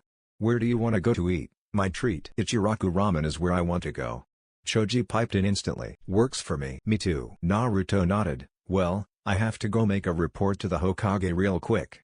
It shouldn't be more than 20 minutes then I will join you there, don't wait up for me." He didn't give them a chance to reply to him, as he burst into a pillar of flames indicating one of his famous sunshines. "Let's go guys, I can't wait to try the new barbecue," Choji said while turning around and sprinting off towards Ichiraku, completely forgetting that he was dead tired only a second ago. Where the hell did he get the sudden burst of energy? Kiba asked Shikamaru in disbelief that his teammate still had energy to spare. "TSK. If you mention food any time, you can pretty much always get Choji to have more energy. Where he gets it though, I have no idea," Shikamaru answered as he and Kiba started to trudge their way to the restaurant. In the Hokage's office, Sarutobi was dealing with the plague of alkages, the dreaded paperwork, when he sensed that he had a visitor. But he recognized this Sunshine's signature better than most and looked up in time to see the floor catch on fire and a pillar of flames rise up to about 6 feet tall and then drop back down, revealing who he thought it would be. "Ah, Naruto, how was the mission? I assume it went well?" Sarutobi asked, once he could see Naruto standing in front of him without the flames in his way. "Hi, the mission was a complete success. Team 10 had no trouble at all taking down the bandits that were raiding the village," was Naruto's curt response. "Good, I'm glad to hear it. Did anyone on the team get hurt?" "No Hokage-sama, just a few scrapes and bruises, nothing too bad." "Good, good. I can't have my ninja getting hurt, especially the Jōnin, seeing as they are a new team and by all means should not have taken a mission of this level so soon," Sarutobi said in a serious manner. "You worry too much, Sarutobi-sama. Even if my team was not ready I could have gotten them out of there without much hassle. Besides, Kiba has been bugging me for better missions since day one and I got tired of it. Now he knows what they are like and that he needs more training first, Naruto said in an equally serious voice. Alright Naruto, I'll let it slip this time, but no more C-rank missions until you know they are ready for one. The Hokage stated in a voice that left no argument. Hi, Sarutobi-sama. If that is all, may I take my leave and go join my team over some brunch where I will discuss some of their training in the near future? Hi, Naruto, you may leave, but do try to keep them alive. The old man gave a defeated sigh. As you wish Sarutobi-sama. With that Naruto disappeared the same way he came, leaving the old man to fight the good fight once more. Arriving in a pillar of flames, at the outside of Ichiraku Ramen restaurant, Naruto walked through the front door and went straight up to the counter. Ayame-chan, do you know where my team sat by any chance? Naruto asked flashing a foxy grin. The said girl had a small blush on but it was too small for anyone to notice. They're in the back this time, Naruto-kun. Thanks Ayame-chan. Oh and I'll have 3 miso ramen please. Coming right up. With that both of them parted to go do what they needed. Naruto walked to the back of the joint and noticed his team eating some barbecue. Well mostly Choji was, but the others got some too. I see you're eating well, Naruto said as he sat in the booth beside Kiba. Choji and Shikamaru were opposite of them on the other side. Hi, the barbecue is as good as the other places I've gone to, you should really try some of it sensei, Choji said in between bites. Nah, I think I'll have some ramen. I haven't had any in 2 months. As Naruto said this Ayame came over and put 3 miso ramen bowls in front of him. Thanks Ayame-chan, I was just talking about my ramen too. No problem Naruto-kun. Will you be having more tonight, or are you eating small today?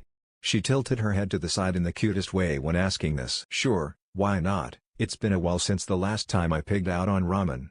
How many bowls was it last time? Ayame thought about it for a few seconds before replying.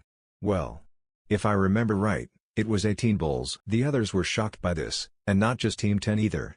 No, it was the entire back part of the restraint that hurt it and turned their heads to stare at him. Naruto fortunately, or unfortunately, saw the looks on everyone's faces and scratched the back of his head, while giving a low chuckle. Yeah well, I was really hungry that day. You know I had a lot of training that day too, not to mention that I hadn't eaten for 26 hours. That got a lot of relieved sighs from all around them. Naruto sweat dropped at everyone else. Isn't this a private conversation? He thought. Ayame broke him out of his thoughts. So Naruto-kun, will you be having any more and if so what kinds? I want to know so I can have them ready for you when you are done with these 3. Naruto thought about it before he smiled a little. Sure why not, keep them coming until I say so. I'd like miso, chicken, vegetable, and beef ramen in any order. Okay Ayame-chan? She just nodded and walked back into the kitchen to tell her father that Naruto was here and they would need more ramen for one of his eating spells. He just laughed wholeheartedly and told her he would and also to tell him hi. Back with Team 10, they were currently eating and talking about random things, until Naruto decided to bring business to the table. Naruto sighed bringing his team's attention to him. Guys, I talked to the old man and told him about our mission. He, along with me, has agreed that we will lay off of the C-rank missions for a while. Naruto was about to continue but Kiba interrupted him before he could. What? Why the hell would you do that? We did just fine on that mission. Naruto just shook his head. No Kiba you did not. I will agree that you guys did a good job fighting them, but you did not get out of there unscathed. You also did not work as a team. Teamwork is crucial to a team's survival, without it a squad will die in no time in a real mission. You guys charged in there, head on, and could have gotten yourselves killed. Shikamaru and I came up with a brilliant strategy but with you running head on into the battle, you ruined that plan. We were forced to engage the enemy head first which is a crucial mistake. You never know what is hidden on a mission, no matter how easy it may seem. For that reason, we will be resuming D-rank missions and I will also change your training schedule also. The team was listening intently to what he was saying and couldn't help but agree with him. Naruto saw their looks and was glad that they understood, but also noticed the downcast look on Kiba. He decided he better fix that before it became something he didn't want. Look Kiba, I know you're disappointed in yourself and all, but don't let it get to you. It was your first real mission and things like that are likely to happen, you just have to think before you act. If you don't, it could end up getting you and your teammates hurt or worse. Just don't let it happen again, okay? Kiba just nodded his head still looking downcast. Akamaru barked something and then Kiba looked at him and grinned. You're right Akamaru, I may have messed up this time, but next time I will make sure to kick some real butt and work as a real team. Akamaru just barked happily and the others nodded in approval. They continued to talk about minor things and eat at the same time. The three Jōnin were having their fill on barbecue and Naruto was eating a load of ramen. The team just stared at him as if he had another head, while he continued to eat and eat and eat. Naruto was either oblivious to their looks, or he just didn't care. He was on his 23rd bowl when he finally told Ayame that it was enough. Everyone in the restaurant just looked at him, doing a good impression of a fish. Eventually Naruto noticed them staring and rubbed the back of his head sheepishly. "What? I was hungry." Everyone just looked at him and shrugged, going back to their meals. When all was over and done, Naruto and his team had created quite a large bill. His team saw the bill and nearly choked. It was Kiba that stuttered out a response. How are you going to pay for all of that?" Naruto just looked at him, Shikamaru, and Choji like they were stupid. "What, this little thing?" he asked as if it was nothing. They just nodded dumbly. If that was little they would hate to see what was big. "This is nothing for me. Do you guys really think that my parents wouldn't have left me money? Hell no, they left me with a fortune. My dad being Hokage made a lot of money, not to mention his days as a Jōnin. That doesn't include my mom, who was a Nanbu captain. Then, there's the fact that I'm a Jōnin and make a lot of money myself also." This left the three of them feeling stupid. Naruto saw their faces and laughed at them. After settling his laughter down, the owner of the restaurant came out and greeted Naruto. "I see you've eaten well, Naruto-san." Naruto looked up and scratched the back of his head again. "Yeah, well, you know me, old man. Can't get enough of that ramen. Oh, before I forget, this here is my team consisting of Choji, Shikamaru, Kiba, and Akamaru." He pointed to each of them individually. Tucci just looked at them funny. "Your team sure has gotten younger, Naruto-san. Last time you came with some of your team they were at least 20 each." "Oh no, old man, that was part of my Anbu team. No, this here is my Jōnin team, you must not have heard. The old man tricked me into teaching them and now I'm a Jōnin sensei." Naruto scowled a little at the memory. Tucci just laughed at the teen. "Well, I'm sure it's not that bad, besides, they look like fine young men." Naruto scoffed at them. "They're not that bad, I guess." Naruto pouted and his team was sending him death glares. Tucci just laughed at them all this time. "Well, I better be getting back to the kitchen. You mind paying the bill right now so I can see the small fortune I made off you guys?" Naruto took out a huge lump of cash and handed it all to him. If you saw his face at that moment, you would have seen cash signs in his eyes and a little drool coming out of his mouth. Naruto just sighed at seeing his reaction, and turned to his team to address them. "In 2 days we start your new training. Be at our usual meeting spot at 7 am sharp. If you're late, I'll make you run laps around Konoha." Each member of Team 10 just nodded vigorously and they soon left, saying goodbye to each other. 2 days later at Training Field 19, there were 3 people about age 12 that were resting against a couple of the trees in the area. They each looked tired as hell too. Suddenly, leaves began to swirl around in a small tornado and then catch on fire when they are a foot off the ground. They reached about 6 feet tall and then lowered back to the ground, turning into ash before they can touch it, revealing their sensei once again. "Glad you could make it on time, Team 10. He sounded completely awake to them. "How can you be awake at a time like this? This is so troublesome."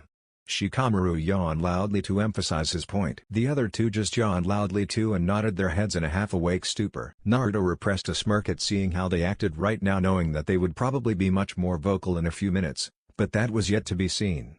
"Well, since you guys are so awake, then why don't we do some warm-up exercises first?"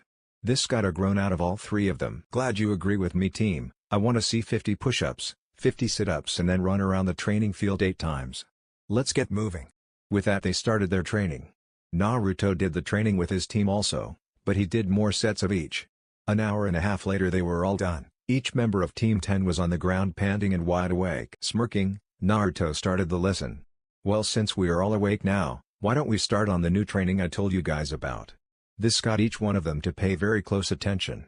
Naruto, seeing them so focused, continued. "Can any of you tell me what a chakra nature is?" This confused them some, but they answered as best as they could. After neither Kiba nor Choji answered, Shikamaru sighed and began his explanation. "Chakra nature is your natural element that your chakra can turn into. There are 5 main elements, which are fire, wind, earth, lightning, and water." Naruto nodded but decided to elaborate a little more. "Correct, Shikamaru, but not the full explanation. It is true that your chakra can turn into those elements, but it takes years of practice to get that far. I don't expect you guys to even work on your chakra nature, at least not yet. The only reason I wanted to know your nature is because whatever nature your chakra takes on naturally, you will have an easier time learning that type of technique. Do you guys understand? They each nodded slowly, indicating that they kind of got it. Naruto sighed. Well, let's see if I can say this another way. I have 3 chakra natures: wind, water, and fire. I can control wind the best, then water, then fire. What this means is that I can do wind, water, and fire jutsu a lot easier than lightning and earth. I can still do them but not as easily as the others. Each elemental chakra I master allows me to do that type of jutsu with less chakra and more control. Basically, it makes it easier to do the jutsu than others. Also, if you can master your chakra nature, you can have a small amount of control over that element. Nothing big of course, but enough where you can manipulate the pure element on its own without hand signs. Let me give you guys an example. Follow me over to the river. They each stood up and followed their sensei until they reached a small river. Naruto bent over and told them to watch carefully. What they saw fascinated them. The water rose about 7 inches up, in a wavy but still stable form. It went up to Naruto's hand and then covered it completely. After a few seconds it fell off his hand, so Naruto stood up. His students were in awe. This is chakra nature manipulation of water. It allows me small amount of control of the water, but this is all I can do with it. If it is not in direct contact with my skin, I can do virtually nothing with it. Even if it is, I have to concentrate an unbelievable amount to do just that. It is by no means to be used directly in battle, this just gives me better control over the element in the jutsu. That's about it really. So now do you understand better? They each nodded their heads in understanding, so Naruto walked back to training field 19, his team right behind him. After everyone was there in the field, Naruto pulled out 3 pieces of paper and handed them one each. They looked at it for a second and then looked back at their sensei for an explanation. Naruto pulled out one more piece of paper identical as theirs and took a deep breath before speaking. These are chakra nature cards. They will tell you what nature you are. To activate them you simply put chakra into them and then what happens tells you what nature you are. If it splits in half it is wind, burns is fire, gets stamp hits water, turns to dust is earth, and if it crumbles it is lightning.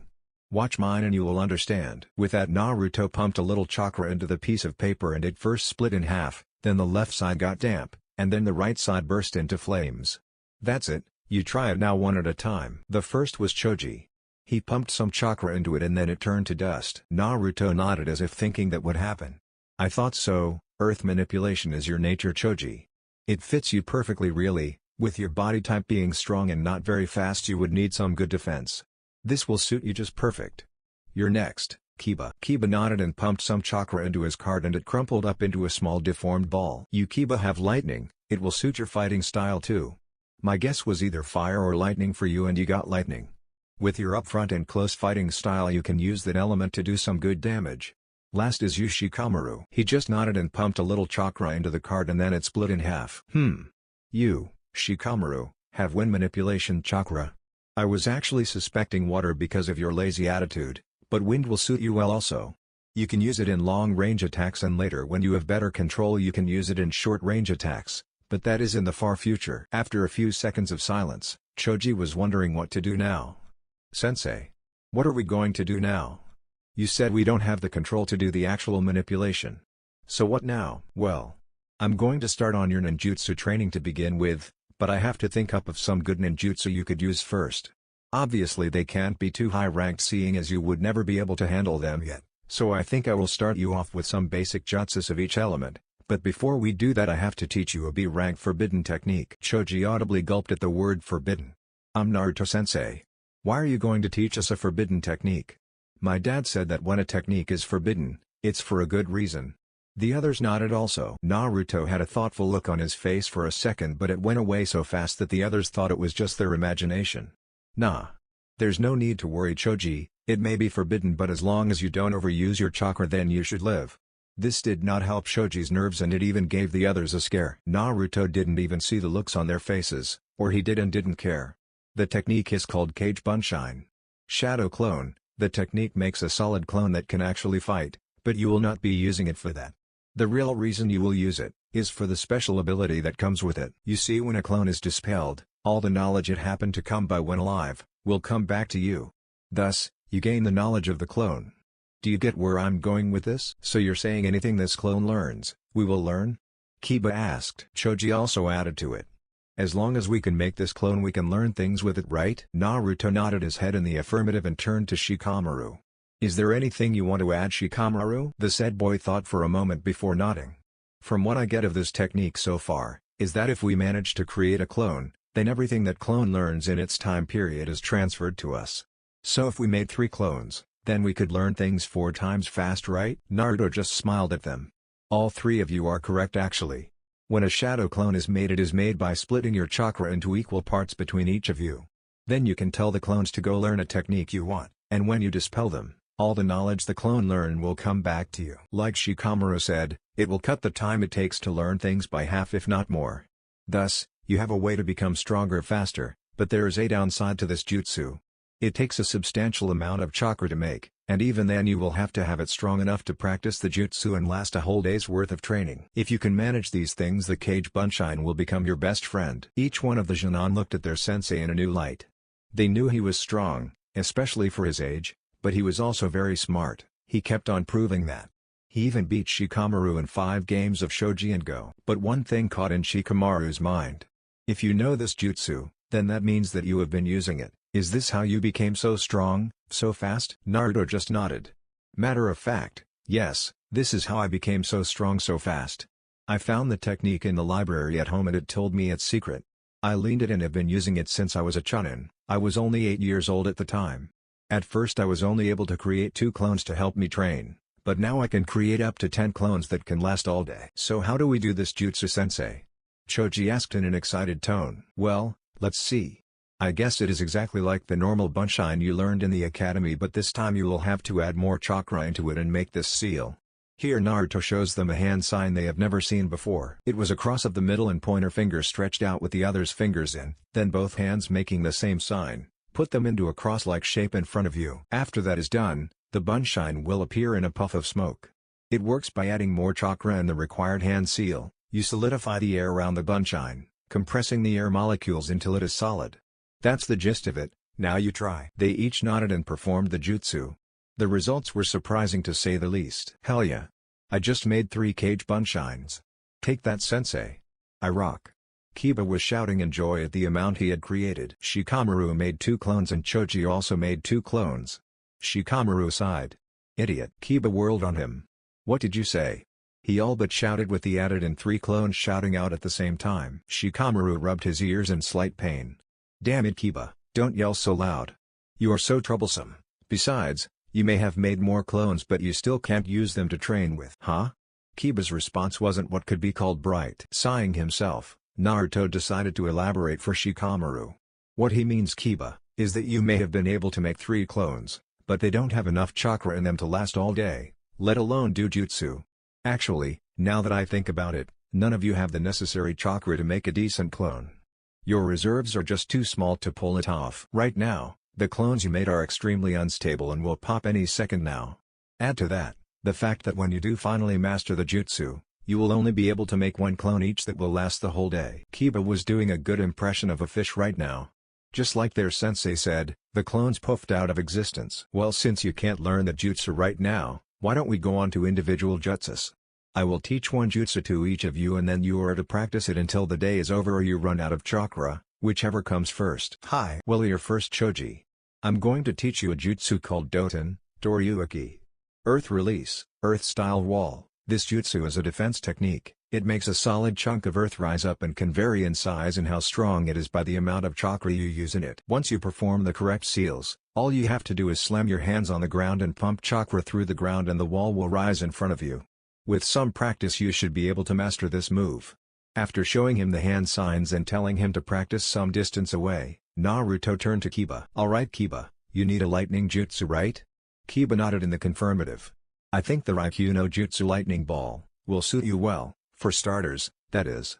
This jutsu, as the name indicates, creates a ball of lightning in the hand and can be used in close-range fighting or you can toss the ball at the enemy if you wanted, but it would lose some of the power. To make the attack, do the hand seals I have shown you and then concentrate all of your chakra into your hand. It should form by itself because of the hand seals. Once you have managed to create one, practice making it bigger and stronger, and then throwing it. Kiba nodded after getting the hand seals and the instructions and then moved away to go practice the jutsu. Naruto turned to his last student. Shikamaru, you need a wind jutsu. Let's see. I think the futon, Rinkudan wind release, drilling air bullet, will do you good.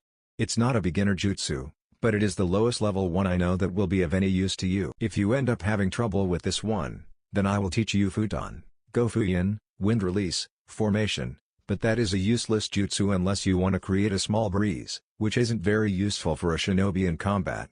Anyways, the Rinkudan creates a compressed air pocket that you shoot out of your lungs just like a person would use a fire jutsu, but instead it's air. To do the jutsu you must make the hand seals and breath in a lot of air, then compress it while it's still in your lungs and breathe out. It should come out as a compressed air ball that can possibly break bones if you master it completely. After showing Shikamaru the seals and telling him to work on it, Naruto couldn't help but feel that it was going to be a long time before they got another real mission.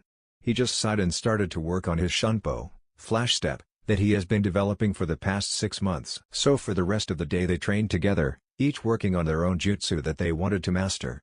Every once in a while Naruto would give out hints or corrections on what they were doing wrong or how to fix what they were doing. Namikaze Uzumaki Naruto. Momochi vs Namikaze. You know that it's not nice to insult others, Pinky, stated a boy around 12 years old, with black hair. Like you're one to talk, Sai, and stop calling me Pinky. I have a name, you know, it's Sakura. The pink-haired girl practically yelled at him. Hi, I know your name is Sakura, but you love your nickname so much that I would rather use it. He gave a cheerful smile in her direction to make sure she knew that he was being nice. Ah! I'm going to kill you. She stormed over to Sai and nailed him as hard as she could on the top of the head with her fist, effectively sending Sai to the ground in a heap. That was the scene that Hatake Kakashi puffed into when he arrived 2 hours late. Sai was on the ground nursing his head, Sakura was in a rant about annoying boys, and Sasuke was brooding. Yo! He let his students know he was there and each one turned to look at him. Sakura was pissed. Sasuke looked like he didn't care, but you could tell he was mad, and Sai gave a cheerful smile to him. Enraged at the late arrival of her sensei again, she screeched at him. You're late. Okay, so maybe it was a scream. Do you have to be so loud, Pinky? I'm sure the people on the other side of Konoha didn't hear you. That earned Sai another smack on the head by Sakura. While she was betting on Sai, the other two had the same thought. I agree with Sai, she is way too loud for a kunoichi. Now Sakura, you can't go killing your teammates.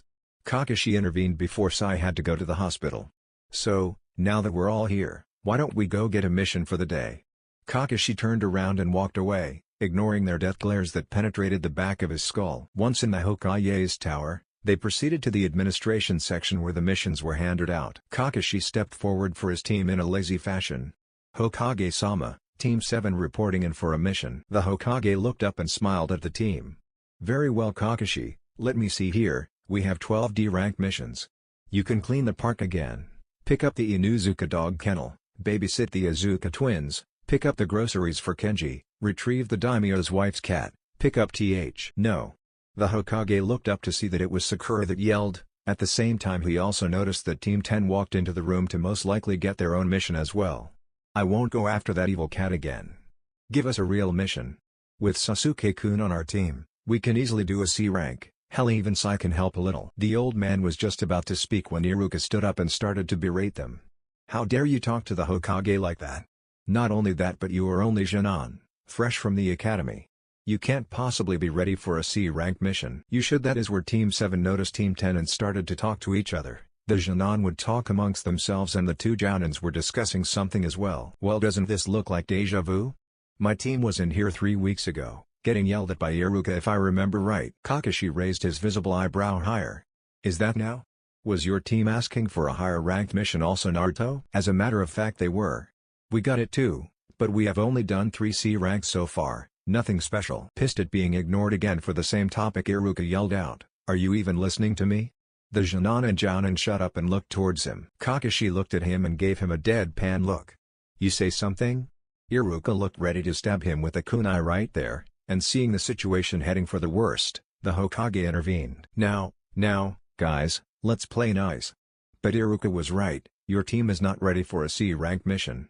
Sakura looked like she was going to explode, Sasuke tensed, and Sai smiled. Seeing an argument coming, he raised his hand to stop it and ask for quiet, which he got. Thank you. Now let me explain. We sent a team out to do a C-rank mission when they weren't ready and they came back with some injuries that should not have happened. Therefore, I will send you out on a C rank, but you will be accompanied by another team, a team that has 3 C ranks under their belts and could help you if you need it. So this will be a joint C rank mission between Team 7 and Team 10. Said teams looked at each other and some looked happy, some looked pissed, Others looked like they didn't care. The Hokage continued, "You will have to escort a person to Wave Country and protect him from bandits and the likes." Tossing the scroll to Kakashi, he asked for the guest to be brought in. After a few seconds the door swung open and an old man reeking of alcohol came in. In fact, he had a bottle of whiskey in his hand. The man looked at them and turned to the Hokage. "Are these punks supposed to keep me safe? They'll get killed the minute we get trouble. Especially that pink-haired girl. What kind of a ninja has pink hair anyways?" Sakura pounced on him, or at least tried to, but Kakashi held her back. "I'll strangle you, you old man." Shaking his head in disappointment, he talked to the client. "You don't need to worry about your safety, sir. If the Jōnin can't handle it, then me and my fellow Jōnin can. I promise you that, mister. The name's Tazna, the super bridge builder, and you better protect me with your lives." "You don't need to worry, Tazna." Turning to his team, Kakashi started to address them. "Go home and pack a month worth of supplies for this mission. 10 Meet me at the north gates in 1 hour. You are dismissed." Naruto repeated those directions to his team. An hour later, everyone was at the gates, and to the surprise of Team 7, Kakashi was on time. Quickly realizing it was not him, they threw some kunai and shuriken at him, trying to kill the imposter. "Who are you and what have you done with our sensei?" Sakura yelled at the imposter. "What are you talking about? It's me, Kakashi." Throwing some more kunai at them, they all yelled out, "Liar." "No, really, it's me. Why do you think it's not?" Kakashi asked, confused, along with Team 10 that was standing to the side. Sasuke answered. "Kakashi is never on time." "That makes you an imposter." Said man looked away in embarrassment while Naruto walked up to him and nailed him in the back of the head. "Why is it that you are still late to some things? I thought we talked about this a long time ago, eh, Kakashi?" After the knock on the head, everyone loosened up because he was the original. That hit would have disabled any henge or other illusion. Kakashi scratched the spot where he was hit in the head and chuckled nervously. "Hi, you did, and I have fixed most of the problem, but I still can be late for some things." Naruto just shook his head and walked out the gates with everyone following. Every once in a while Sakura would ask a question about the country of Wave, stuff like, if they had ninja, who did have ninja, and if they would fight enemy ninja. "No, Sakura, we will not be fighting enemy ninja. This is a simple C-rank mission, all we have to worry about are thugs and bandits." That seemed to bring the tension off of her shoulders. After another hour of travel, the team came upon 2 small puddles in the middle of the road. Shikamaru, Kiba, Choji, Sai, Kakashi, and Naruto all though the same thing. It's the middle of the summer and it hasn't rained in weeks, how can there be a puddle in the middle of the road? Although Kiba thought that he smelled 2 human scents in the puddles. Team 10 looked back towards their sensei to ask what they should do in a silent gesture. Naruto just shrugged his shoulders and slowed down slightly so that he and Kakashi would be at the back of the group. Team 10 and the mostly oblivious Team 7 kept walking as if they didn't suspect a thing wrong. After walking past the puddle, 2 men in black ninja clothing came out of the puddles. They had slashed mist headbands indicating them as ex-mist ninja, and had a lethal-looking chain connecting the both of them. They charged the group and targeted the 2 Jounins, before they wrapped them both in the chain and pulled on it hard. The 2 teams spun around and saw both of their senseis being torn to bits by the deadly chain. 2 down. They spoke up at the same time and charged the group of Jōnin head-on, but more so towards Tazna. Sasuke and Sakura froze at the sight of them, while Sai grabbed the client and pushed him away and stood guard over him. Meanwhile Team 10 charged the attackers. Shikamaru tossed some shuriken at the both of them and they pivoted around them to keep charging head-on without even batting an eyelash. Just as the chain was about to make a full circle around Shikamaru, Kiba kicked out and pushed one of the ninja back, while Choji punched the other away, making the chain unwind. The chain tightened between the 2 ninja and both released it, so they would not be brought back together.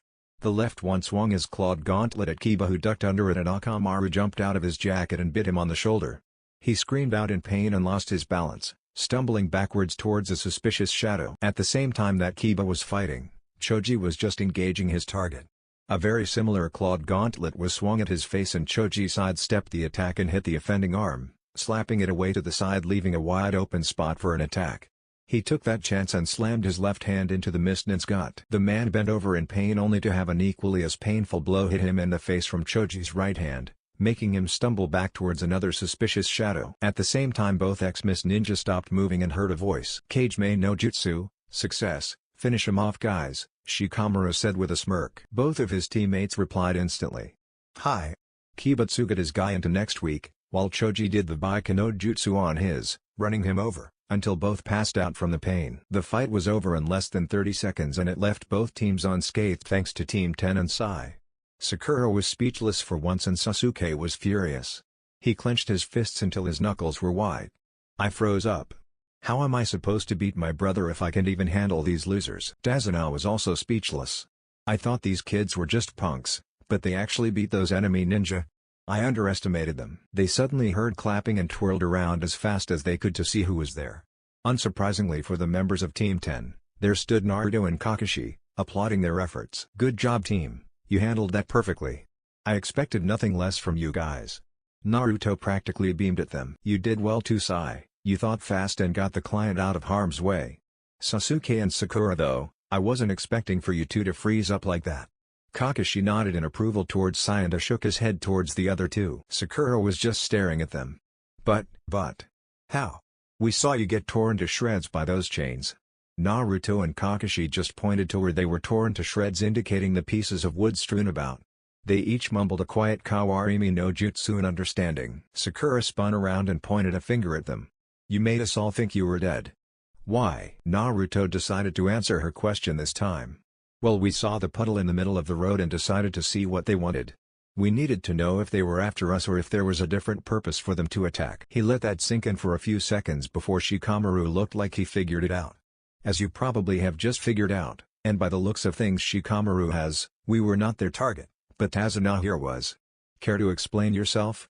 He asked in a deadly tone that promised pain if he didn't talk. Tazuna audibly gulped and backed away a little, chuckling weakly, before he sighed and stood up straight.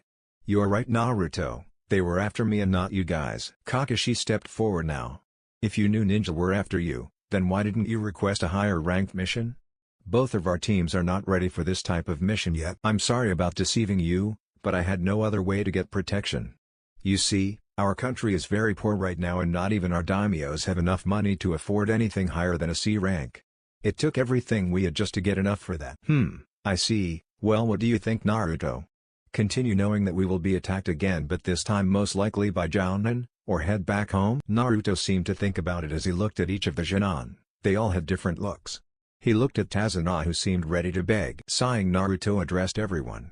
If we do continue this mission, then you have to understand that this is a high-level B rank to A rank mission.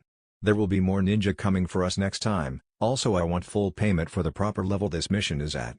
So what do you guys say? Sakura looked hesitant, but as soon as Sasuke said yes she agreed like a good puppy. Sai said he had to keep an eye on Pinky and Duckhead, referring to Sasuke. Kiba accepted right away. Shikamaru thought about it, weighing the pros and cons, and eventually agreed. Choji agreed so he could become stronger and he couldn't leave his friends behind. Kakashi just shrugged, saying it was their choice. Very well, we will continue this mission, but I expect payment for an A-rank mission when you get back on your feet, Tazuna.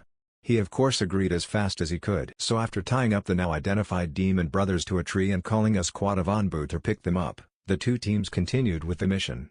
Soon they made it to the ocean, where they jumped onto a boat to get across. That was when they saw the bridge that Tazuna was building, and it was huge. It had to be 40 feet wide and it went from the mainland all the way to the islands of Wave Country. You truly are a genius, Tazuna, to build something like this is amazing, Naruto said in astonishment. The others couldn't agree more, if the looks of awe plastered over their faces were any indication. Well, I wouldn't be a super bridge builder if I wasn't, now would I? The others chuckled at his small joke. Kakashi was still wondering why ninja were after him, so he decided to ask now. Tazuna, you said that you were making this bridge to make your country better, right? Who would be after your life, if this will only help your country? That did it. The good mood was spoiled, but Tazuna knew he had to tell them. You have a right to know, so I might as well tell you. When this bridge built, people will no longer have to use the shipping industries to trade. If that industry was still in good shape, then that would be no problem, but a person named Gato is in complete control of our shipping industry. He has a monopoly on us. With the control of the shipping lanes, you control the land, so he has complete control of our economy, and he has been doing nothing but making it impossible to live. With this bridge of mine, we will be able to get rid of the need for shipping and the economy will come back. That is why Gato sees me as a threat, and why wants me dead. When this bridge is completed, he will no longer be able to control us. I see. Well, you don't have to worry, we will make sure nothing happens to you while we're around. The others agreed 100% on that. After a little while more they made it to the shore and thanked the man that gave them a ride. The mood was still gloomy and everyone was on high alert. Well, everyone except for Sakura, who kept asking questions and trying to get a date from Sasuke. They were walking along the path to Tazuna's house, when Kiba threw a kunai into the bushes and they all heard a thunk. Kakashi walked over cautiously and came back out with a white rabbit in his hands. Sakura exploded on Kiba. How could you, Kiba? You almost killed that innocent rabbit. What are you trying to do? Act cool or something, cause you're not. Kiba just rolled his eyes at her. Look, I heard a noise from the bushes and I acted alright. You're just trying to act. Sakura continued to berate Kiba. While this was going on, Naruto and Kakashi were thinking along different lines than the pink-haired Kunoichi. A white snow hair in the middle of summer? They only have white hair when it's winter, when there is less light, which means that this one was raised indoors. It was used as a substitution. Naruto sprinted towards his team while Kakashi did the same, tackling Tezunot to the ground and yelling get down. Not a moment too soon either, because a giant sword at least 6 feet tall and 6 inches wide, dull side to the blade, flew right where their necks had been and embedded itself into a tree some 20 feet away. Not a second later there was a man standing on the handle of the blade. He stood a good 6 foot 2 inches tall and had no shirt on but wore bluish-white pants that were baggy. He had no eyebrows whatsoever and he had bandages that covered his mouth and nose. The man that attacked spoke first. No wonder the Demon Brothers lost. They were facing 2 elite Jounins. Hatake Kakashi and Namikaze Naruto, also known as Sharingan Kakashi and Sunshine no Namikaze. The group stood up and Kakashi and Naruto stepped forward. Zabuza Momochi, also known as the Demon of the Bloody Mist, Kakashi stated as if it was common knowledge and didn't have a care in the world. Zabuza chuckled. So, you've heard of me too, I'm honored. Narrowing his eyes, Kakashi asked, what do you want, Zabuza? Oh, nothing much, just the old man. Now hand him over and I won't have to kill you. Protect the bridge builder with your lives. Form a triangular formation around him. Kakashi ordered, not turning his back to his opponent. If I'm going to be facing you, this might get a little hard if I don't use this, Kakashi said while lifting up his headband so it was no longer covering his left eye. Oh, the Sharingan so early, I'm honored. Well, let's get this over with, shall we? With that, Zabuza teleported to the lake and took his big-ass sword with him. Sharingan? But how can he have the Sharingan? Is he an Uchiha too? Sasuke pondered. Stay out of this unless I need you, Naruto. This is my fight. Naruto looked over towards his fellow Jounin and saw he was serious. You sure? We could easily take him together if you wanted. No, I will fight this one myself, only interfere if you have to. Out of the corner of his eye he saw Naruto nod his head and that is all he needed to focus completely on the battle. Hey guys, what is this Sharingan thing? I've never heard about it. Sakura asked. Everyone was silent until the most unlikely person spoke up. It was the ever stoic, now shocked and confused, Sasuke. The Sharingan is a dojutsu that allows the user to see through ninjutsu, genjutsu, and taijutsu. It allows the person, once mastered, to copy any jutsu in an instant, and those are just the most basic features of the Sharingan. You are right, kid, the Sharingan does have all that, but it also has quite a few weaknesses. Kirigakure no Jutsu. Hidden mist technique. Suddenly a huge amount of mist rolled in, covering everything so that no one could see anything. 8 choices: liver, lungs, spine, jugular vein, carotid artery, brain, kidneys, heart. Which do you want to die by first?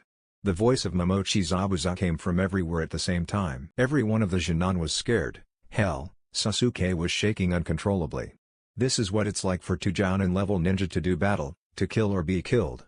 It's too much to handle. I can't take it anymore. To think that you could die at any second, it's unbearable. I have to end this, he thought in desperation as he clung onto his kunai as hard as he could and brought it out closer to his neck. At the same time Kakashi could feel the tension in the air and didn't like it. He put his hands in the ram seal and let loose his chakra, creating a blue aura around him that exploded outward and cleared the area around him for 10 feet in all directions. Sasuke, calm down. As long as I'm here you have nothing to worry about, Kakashi reassured him with a smile. As soon as he said that, Zabuza appeared in between the Jounin and right behind Tezunot with his giant blade ready to kill them all. Oh really? Let's see them survive this. He swung his blade around, only to be stopped just as quickly with a kunai buried in his chest. The Jounin and Tezunot jumped back to safety, out of range of Zabuza and out of Kakashi's way. The copy ninja had moved lightning fast to intercept, before he killed the young ninja, but instead of blood coming out of the wound like there should have been, there was water coming out. Kakashi's eyes widened at this. Mizubanshine. Water clone. That's right. Zabuza appeared right behind him and proceeded to slash him in half, only to find it out to be a Mizubanshine too. What? He was able to see my technique through the mist. Impossible. The next thing he knew, there was a kunai being pressed to his throat. Give up. You lost this one, Kakashi said in an ice-cold voice. Instead, he started to laugh. You really think you've won, don't you? Don't make me laugh. I can't be beat that easily. Kakashi didn't like where this was going, so he added some pressure to the kunai, just barely penetrating, when Zabuza exploded into water. Startled, Kakashi looked around frantically when he heard Sakura. "Kakashi-sensei, behind you." Acting on pure instinct and muscle reflex, Kakashi dropped down in time to feel Zabuza's sword going right over his head horizontally and actually scraping his hair. He spun around to stab him, when Zabuza's sword came down, vertically this time, and Kakashi managed to push off, but Zabuza planted his sword into the ground behind him and used it as a spring to gain more force, before he kicked Kakashi in the chest, sending him flying into the water. Zabuza ran after him to finish him off, when he noticed the metal spikes on the ground. "You'll have to do better than that, Hatake." He teleported over them and onto the water as Kakashi emerged. "Why does this water feel heavier and more dense than usual?" he wondered as he surfaced, but then Zabuza appeared above them going through some hand seals and shouting out the attack. "Idiot, Suro no Jutsu. Water prison technique." Kakashi was quickly surrounded in water that was as strong as steel. "You fool, did you really think you could beat me? Damn it. I got careless and it cost me this fight. It's up to you now, Naruto." Kakashi thought from inside the water in prison. As he was thinking this, the mist cleared to show where they were, as well as the Jōnin teams on land. "Now what to do with the rest of these punks? I know, how about this? Mizubanshin no Jutsu." One water clone came out of the water and charged at the Jōnin. They were too stunned to move or defend themselves, but just as it was about to strike Sasuke, its head was cut off and it dissolved into water, Naruto standing over its remains. "Did you forget about me, Zabuza?" Naruto asked in a cold tone that his Jōnin team had never heard before. Zabuza actually did look startled. "Damn it. I did forget about him. I can't take him on and have Kakashi imprisoned at the same time." "Shit." Naruto smirked. "By the look on your face it seems you did forget about me. There is no way you can hold that prison and fight me at the same time. Big mistake on your part, Zabuza."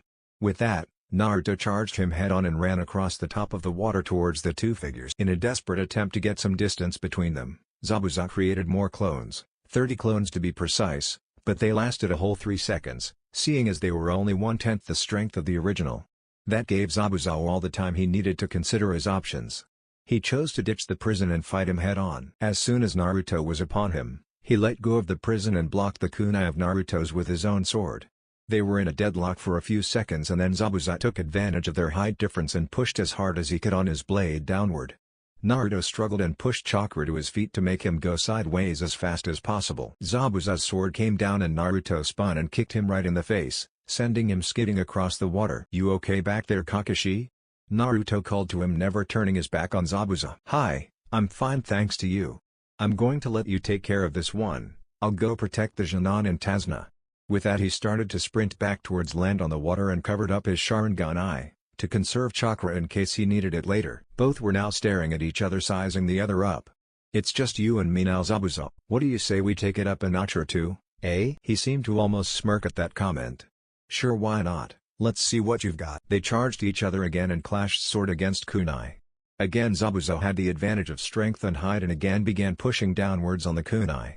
Seeing the same thing happen again, Naruto backed off and threw some shuriken at him. "You'll have to do better than that," Zabuza shouted as he deflected them all with his giant sword, causing the stars to bounce off harmlessly and go into the water, but before the last one did, it burst into smoke right at Zabuza's feet and turned into a Naruto clone. The clone landed on the water and sweep-kicked the legs out from under Zabuza just before the real Naruto appeared above him and axe-kicked him down into the lake. Over at the shore, the Jōnin were all watching intently. "Amazing, he's so good," were Sakura's thoughts that she spoke out loud. "I've never seen Sensei fight like this. This must be the reason he's a Jōnin and not a Jōnin like us," Kiba said in equal astonishment. Sasuke balled his fists in anger. "Why am I so weak? He's the same age as I am. I'm an Uchiha. I deserve to have power. I need power to kill him." Kakashi just chuckled at them. "This is nothing, guys, they're just playing with each other right now. Wait till the real fight starts." The others just gave him a look of astonishment. This was playing? Naruto looked around, waiting for when the next attack would come. He didn't have to wait long, as 5 water clones came out from the water around him, swinging their swords at him. He dodged and destroyed all of them, only to hear a jutsu being called out to his left. "Suten, Kokusuijin. Water release, concentrated water spike." As the name implied, water spikes came out of the water and shot out at him. Naruto jumped backwards and formed some hand seals of his own. He shouted out the attack. "Katen, Hosenka no Jutsu. Fire release, Phoenix Immortal Fire. He breathed in and exhaled fireballs about a foot in diameter, each one heading straight for Zabuza. The Mist Ninja countered with his own attack. Suiten, Teppodama. Gunshot, shooting out water balls of equal size. Zabuza's attack cancelled out Naruto's. Naruto landed back on the water and ran towards Zabuza. He grabbed some shuriken and tossed them before he did some seals. Shuriken Cage Bunshine no Jutsu. Shuriken Shadow Clone. The 5 shuriken became 250 shuriken and Zabuza couldn't stop them all. Just when they hit him though, he turned into water, indicating it was a water clone. Zabuza appeared beside Naruto and slashed him in half, but he turned into smoke. Shadow Clone, he said as he ducked under a swipe from a kunai that would have cut his neck. He turned around with his sword and brought it to Naruto's midsection, barely missing, but also barely missing the kunai aimed at his shoulder.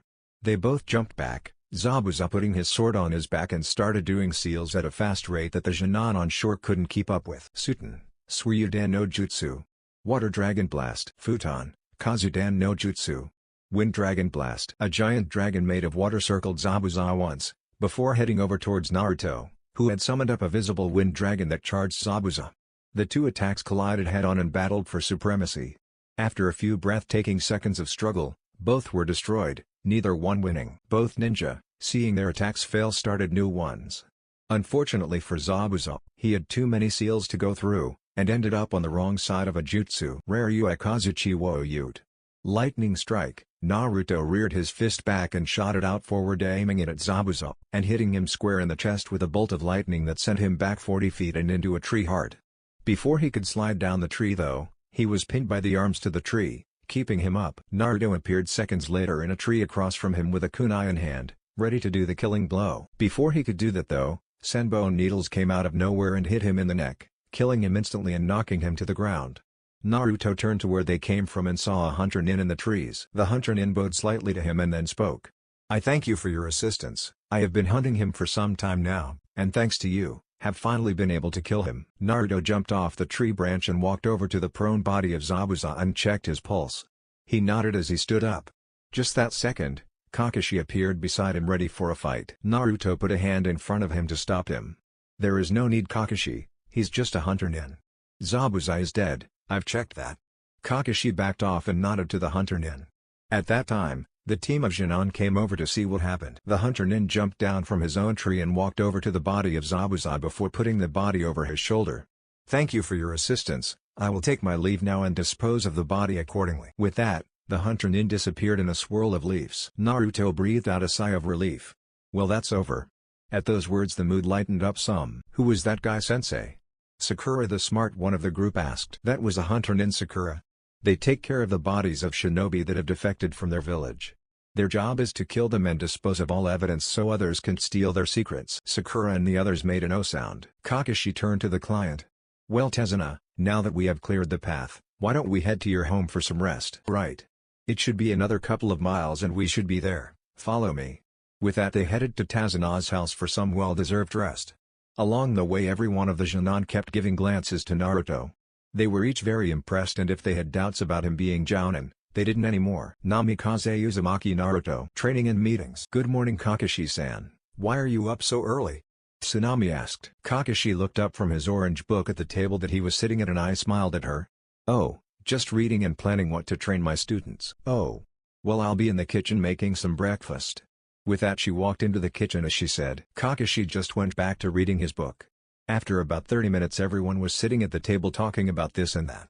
Sakura was asking Sasuke out on a date, Sasuke was turning her down, Sai was making sarcastic jokes at them all, Kiba was talking to Shikamaru and Choji, Kakashi was still reading, Tazuna was eating, and Tsunami was eating as well. Then, the door to the home opened up and everyone looked over to see a sweaty Naruto walk into the room slightly out of breath. "Have a good workout, Naruto?"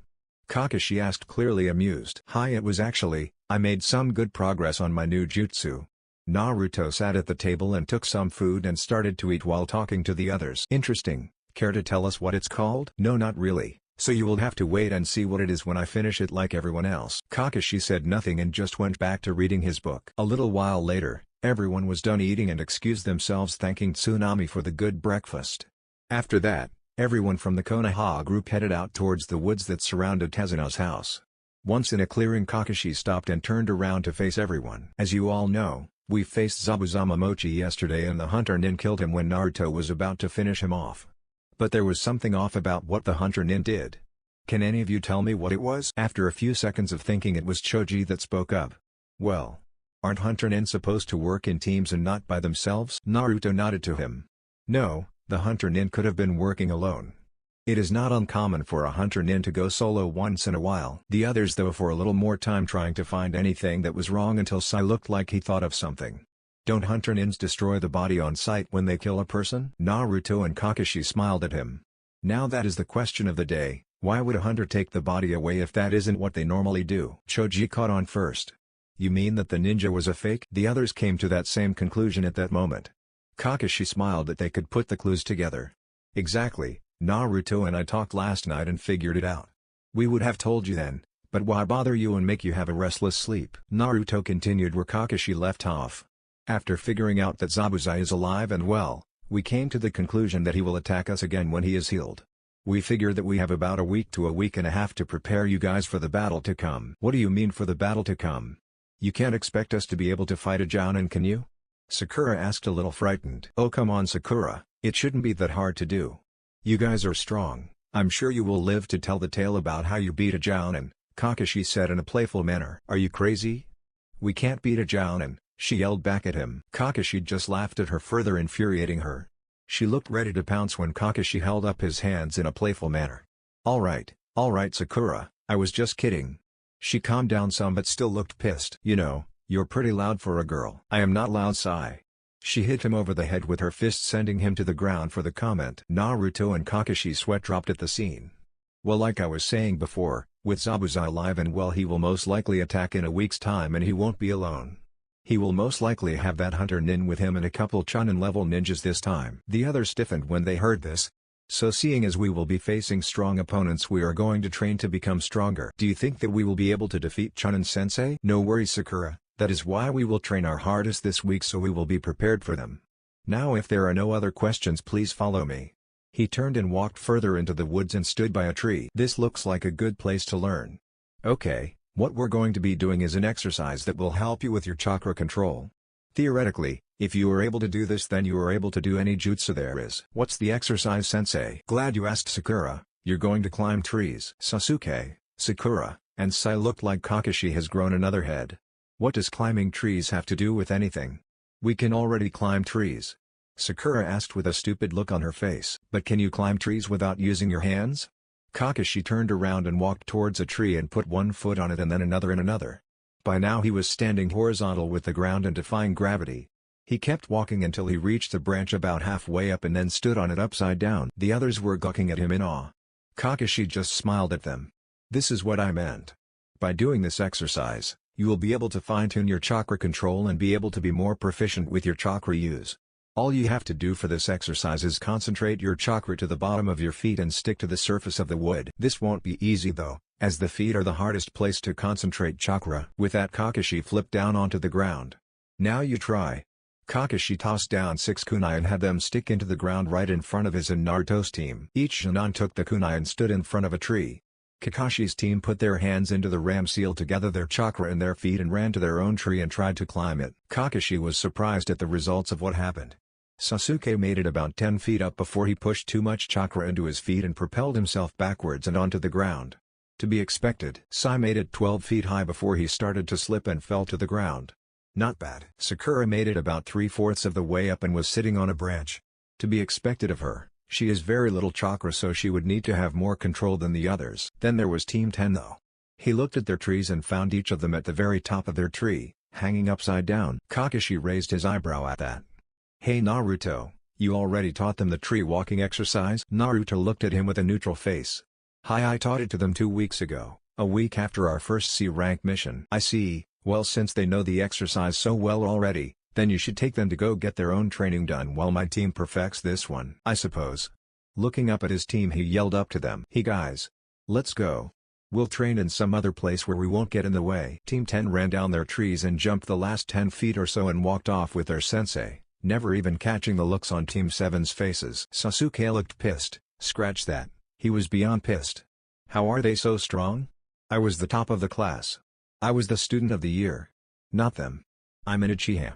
I should be the strongest. Sai looked surprised. Wow, they really are strong, they're nothing like they used to be when we were in the academy. Sakura looked angry also. How did they get so good? No one can be better than my Sasuke-kun. No one. Kakashi watched the looks play across their faces and smirked to himself. Well, looks like they're done with the exercise. They are ahead of you guys right now. It got the reactions he wanted. They all looked pissed, even Sai somewhat. I guess the great Uchiha clan isn't as great as they say it is, Kakashi said with a bored look and a shrug of the shoulders. Sakura was about to yell at him when he beat her to speak. You, Sakura, used 7/8 of your chakra stores after only one run up the tree. You are no better. Sakura looked down in shame at that. Kakashi turned to his last student. You, Sai, have a normal chakra reserve, but still suck at controlling it. With that, Kakashi got up off the ground where he was resting and started to walk away. Before he left, he turned his head to address them. Keep trying to get up the tree until you can climb it 10 times up and down in a row. With that parting order, he walked away from an angry, sad, and disappointed team left in the clearing. After walking away from the others, Naruto didn't stop until they were a good distance away. Satisfied with the distance they put between them, Naruto turned around to look at his team. We'll train here. What do you plan to train us in, sensei? Choji asked with some hope in his voice. Naruto put his hand on his chin to think for a few seconds while looking up at the blue sky. After a few seconds he looked at them each. Before I teach you anything else, I want to see how your own training has been going on the jutsu I taught you. Kiba, you go first. Hi Naruto-sensei. Kiba then stood in front of the others and said the name of his attack. Raikyu no Jutsu. Lightning Ball, and made some hand seal before he held his right hand to the side and a ball of lightning formed there and stabilized before he ran at a tree and slammed his hand with the lightning ball into it. To the others it looked like Kiba ran up to the tree and just hit it, but if you looked closely you could see the electricity run through the tree before it stopped. Then Kiba took his hand away from where he hit and you could see a small scorch mark on the tree. Well done Kiba, you've nearly mastered it. The only thing you still need to do is stabilize the attack, just a little more, and then work on the speed it forms at. You're still too slow with the attack. Choji, you go next. Hi Naruto-sensei. Like Kiba, Choji stepped forward and called out his attack. Doton, Toryuki no Jutsu. Earth-style wall. Choji made some hand seals and then thrust his palms onto the ground and a wall of earth rose from the ground in front of him. The wall was 10 feet tall and 2 feet thick by 7 feet wide. Good job Choji, you made it the right size and everything. Now let's see how strong it is. Naruto went in front of the wall and made some hand seals of his own. Suten, Teppodama. Gunshot. Naruto took a big breath and his cheeks puffed up and then he shot out 3 balls of water at the wall of earth. The wall held strong, not even denting it. Very nice Choji, now let's try something even stronger. Naruto made some more hand seals and kept on going for 10 seconds. Suten, Suryudan no Jutsu. Water Dragon Blast. A dragon of water rose out of the river nearby and circled Naruto once before it flew at the wall. The second it hit the wall, the head of the water dragon blasted apart but also took at least a foot of earth with it. A second later, the rest of the dragon went clean through the earth and was heading directly towards the stunned Choji. Luckily the dragon swerved sideways and went right on past Choji and hit a tree, completely obliterating it. The others could only stare at the dragon in awe as it tore through the earth with ease. After Choji picked himself up off the ground and the earth wall returned to the ground, he stood up on shaky legs. Well done indeed Choji, it took the gunshot with ease. That is the level of attack you should have to worry about at your current level. As for the dragon blast, don't worry about it breaking through the earth barrier. It is after all an A-rank jutsu. Choji nodded at that and felt better that his wall wasn't weak. But you still need to work on it a little more. It should be able to withstand a jutsu like that if you master it. Just add more chakra and then compact the earth more when you create it. Hi Naruto-sensei. Okay, your last Shikamaru. Hi. Shikamaru stepped forward and walked to the middle of the clearing and stood facing a tree. Futon, Rinkudan. Drilling air bullet. After making the seals, Shikamaru took in a deep breath and exhaled it all at once facing the tree. The others watched him take a deep breath and exhaled. They saw a blob of compacted air that was visible to the naked eye move towards the tree at a moderate pace. When it hit the tree, the air left a fist-sized dent in the base. Well, not bad for the level of difficulty the jutsu takes. Once you master this move you should be able to knock down the tree with it. Right now you are at a beginner level. I see, Shikamaru said in a quiet voice that clearly was depressed. No need to worry Shikamaru. If you practice this jutsu enough you'll get it eventually. You have practiced the Futon, Gofuyin, formation of wind, right? Hi Naruto-sensei. I mastered that one but I just can't seem to get any better at this one. Well, can you tell me what you've been doing with this one so far? Hi, let's see, First I gather air in my lungs and then I breath it all out like you said. When it's out of my mouth I compress it and it only does minimal damage." Naruto had a look of understanding on his face now. "Well, I know what you're doing wrong. Instead of compressing the air once it's out of your body, why don't you try to compress the air while it's inside your lungs? Try doing it that way if you say so." With that he went through the seals again and called out his attack. Futon, Rinkudan. Drilling air bullet, he sucked in a breath and held it there for a few seconds before releasing said breath, and a much larger ball of air came out of his mouth and went sailing through the air at almost twice the speed as the former one. When the ball of compact air hit the tree it made a lot more damage than the previous one. Where the first one was fist size and about 2 mm deep, this one was about 7 inches wide and about an inch deep. Now that is an air bullet. Now all you need to do is practice it and you should be able to master it. Compact the air in your lungs even more and then practice it until you can destroy one of these trees with it. "Hi Naruto-sensei." After a few seconds to let everything sink in, Naruto spoke up again. "Okay, now that I've seen your guys' level, I am happy to say that you are each doing well in your particular jutsu. You only need practice and that's that. Now you guys have been learning and practicing your own family jutsus, right?" "Hi." They each said at the same time amazingly. "Good. Well, I'm not going to teach you guys anything else on this mission, it would just be a distraction from mastering the skills you already have and—" "What, don't you think we could master another jutsu in a week's time?" Kiba interrupted. "No." Naruto shot him down instantly. "You may be able to learn the jutsu in a week's time but it will be virtually useless in combat and that is what you need right now." Kiba had his mouth in O shape of understanding. "So for the rest of the week I want you guys to practice and hopefully master the jutsu I gave you and then work on your family jutsu also." "Naruto, what are you going to do during this time?" Choji was wondering. "Me?" He got nods. "Well, I have my own jutsu that I need to master. It's my first completely original jutsu that I've made." "But my mom said you made a move called Keizuki?" Kiba asked confused. "Well, that is true, but I don't consider that move original." Naruto looked away slightly. Kiba was now more confused. "What do you mean? Did someone else make it?" Naruto looked back at them and answered.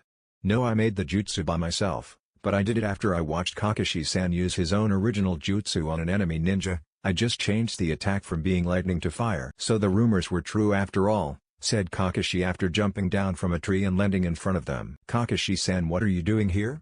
Naruto arched an eyebrow at him and questioned. "Oh, I just thought I would see what you guys were doing for training and happened to overhear the last part of your conversation. And what have I told you about the san suffix? You don't need to use it with me anymore." "Ah yes, I forgot Kakashi." Naruto scratched the back of his head sheepishly with a grin on his face. Kakashi himself smiled. "So you recreated my Reikiri, did you?" Naruto looked uncomfortable. "Well yeah, do you mind?" "No, not at all, you made it on your own, you just happened to use me as inspiration. All that I ask is that I can see it." Kakashi had a half-serious, half-giddy look on his face. "I guess you have the right to see it. Just no copying or teaching it to others, okay?" "Sure, no problem. It wouldn't really matter anyway though." "Oh, and why's that?" "I made the Reikiri to be so it couldn't be copied by anyone. Even with the Sharingan you can't copy it. If yours is anything like mine, then I wouldn't be able to copy it. Also I don't have fire manipulation down enough to use it like I do for lightning." At the end he was smiling at Naruto. Naruto just smiled and turned to the forgotten Jōnin. "You guys can watch if you want, but right after this you have to go practice your own jutsu." They each nodded their heads in the affirmative and stayed put. "How often do you get to see a jutsu that was created by Hatake Kakashi and then recreated by Namikaze Naruto?" "Almost never." "Okay guys, this is an S-rank jutsu used for assassination. I created this bad boy after working with Kakashi on a mission once. Watch closely because I'm only doing this once, that goes for you too, Kakashi." Naruto stepped into the middle of the clearing and went through 20 hand seals so fast that the Jōnin could only see blurs and Kakashi barely saw them. After the hand seals he hunched his back over so he was leaning forward and then gripped his right wrist with his left hand.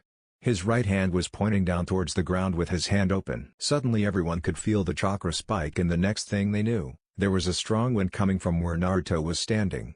His right hand had a slight glow to it and then a fire started in his open palm. It grew to about a foot in size and then compressed to the size of a fist. A ring of fire also formed around Naruto and circled him. There were flares of fire flying about his body in a 3-foot radius. This all happened in 2 seconds and then the fire ring and flares stopped just as suddenly until Naruto stood there hunched over with an oblique ball of fire dancing in his right hand with sudden flares of fire jumping off of it at random intervals. "Keizuki! Fire blade!" Naruto yelled, pushing the Keizuki to his right side and then burst out into a full-speed sprint at a tree 10 feet away. He was at the tree before a second passed. He pushed his right hand with the Keizuki straight into the tree and it went right through. He didn't stop there though. Naruto pushed left with the blade of fire and cut through the tree and threw the same hand at another tree 2 feet away and put his arm right through the 2-foot-thick tree. The first tree toppled to the ground before everyone's eyes. Kakashi was staring wide-eyed at the effects of the jutsu. It's the same as my Reikiri. Good God. He really did recreate it. He thought in awe. Shikamaru, Choji, and Kiba were no better than Kakashi, if not even more surprised by the attack. Their sensei took down a whole tree and then put his hand through another like they were butter. Kiba's thoughts were this. Holy hell. He cut down that tree like it was nothing and he still has his hand through that other one. Shikamaru and Choji were thinking along the same lines. Finally Naruto pulled out his arm from the tree, showing a perfectly clean scorched hole the size of an arm going clean through the tree. Well, that's my Keizuki. How'd you like it? Naruto had a cheesy grin on his face while he said this. The others were speechless and gawking at him. After a few more seconds Kakashi finally found his voice. Well, hot damn. Yep, that summed up everyone's thoughts. After some more discussing and explaining to Team 10, they each parted to do their own training. After telling the team to keep training and improve, and Kakashi going back to supervise his own students' training, Naruto left to go do his own training. After walking some distance and looking around, Naruto took out a scroll and started to read and edit some things on it here and there. After about 30 minutes of this he got up and stood staring intently in front of himself. He took a step forward, moving his right foot forward, and then just when the foot connected Naruto disappeared. Not even a millisecond later he was standing a foot in front of where he was just a second before, with his right foot firmly on the ground. The next moment Naruto fell over onto his knee and grabbed his right leg. Damn. Still not good enough to use. Standing on shaky legs Naruto took another step forward and the same thing happened. This is going to take a while. Later that night everyone was back at Tazuna's home sitting at the table in the dining room waiting for dinner. Everyone there looked tired except Kakashi, who was guarding the bridge most of the day. After some time Tsunami came into the room with a platter of food in hand. They learned the other day that she was Tazuna's daughter and she has a son that they had yet to see. Thank you Tsunami for the food. Kakashi gave her a nice smile in her direction. It's no problem Kakashi-san, after all you were protecting father's life. After that there was an awkward silence where everyone just ate their food until a young boy came into the room and sat down with a scoff. There was some small talk about this and that when suddenly the small boy slammed his hands on the table. He stood and glared at the ninja before speaking in a pissed voice. Why do you even try? You'll only get killed by Gato and his men anyways. You can't win against him, no one can. With that the boy ran from the room and up the stairs. What's with him? Sakura asked Tsunami. She sighed before telling them everything and Tazuna would pitch in where he thought appropriate. It turned out that a guy named Keiza came to their town and made great friends with everyone in town. He was like a father to Inari and a wife to Tsunami. Then Gato came and took the town over. Keiza fought him and eventually ended up dying in a public execution. That broke the town's spirit and made Inari how he is today. How sad, Sakura said with a few tears in her eyes. Yes, this world can be a pretty bad place sometimes. We ninja get to see the worst of it more often than others. Kakashi had a solemn look on his face. Excuse me Tsunami, but I think I'm done for now. Thank you for the great dinner. With that Naruto got up from the table and headed upstairs. Once upstairs, Naruto heard crying and he walked up to the door that it was coming from with the utmost silence, so as not to disturb the person inside. What he saw surprised him a little. There was Inari sitting on his desk holding a picture of what he assumed was this Keiza person that he heard of. Inari was crying slightly while holding the picture. Is that Keiza? Naruto asked in a soft voice right behind him. Inari nearly fell off the desk he was sitting on, hearing a voice so close to him. He spun around to see Naruto leaning against the wall with his arms crossed over his chest. After a few seconds of staring at him he replied in a soft voice. Hi. Naruto nodded and pushed off the wall, walking over to the window. He looked out into the sea and just stared out into space for a while. It's hard, isn't it? To lose someone important to you, right? His voice was still soft. Inari only nodded because he was currently watching all the different emotions go across Naruto's face. You know, I never knew my parents, but everyone around me at my home village speaks so highly of them, and yet I have never even seen them in person or spoken to them. There was sadness in his voice now. Where are they? They both died on the day I was born. I never got the chance to meet them. Oh, you're lucky really. You got to spend some time with your stepdad before he died. You should cherish those memories, not cry about them. I miss him so much though. Inari cried out in anguish. I once lost a friend on a mission because I wasn't strong enough. I was depressed and wouldn't talk to anyone until my sensei told me something that made me rethink things. What? What did he say? He said, when a person dies that is close to you, it is truly a sad day. But to wallow in the past is not healthy and will only dishonor his death and what he lived for. If you truly wish to make that person proud of you and honor his life, you should move on and live your life to the best of your abilities. Always do the most that you can and never give up. There is always hope there, you just have to find it. Besides, would your friend really want you to be sad about his death? No, he would want you to move on and make him proud. At this, there were a few tears that came out of Naruto's eyes and he quickly wiped them away. Your sensei really said that? Hi. Who is he? You guys sounded close. His name was Kaido Rashimaru, my best and only friend at the time. He was a prodigy like me, we were both chunin at the time, we were both 8 years old and we were sent on a mission together by request. Since we were best friends we always did things together, even missions. If I could, I would go back and stop that mission. It was supposed to be an easy mission of taking out 10 bandits but things went wrong. It happened that the bandits were hired by some other ninja and they were disguised as bandits too. We thought nothing of it and we attacked them. The hidden ninja were all Jōnin level and we were hard pressed to stop them. We managed to somehow beat one of the Jōnin and some of the other bandits in the process. He took a shaky breath and continued on softly.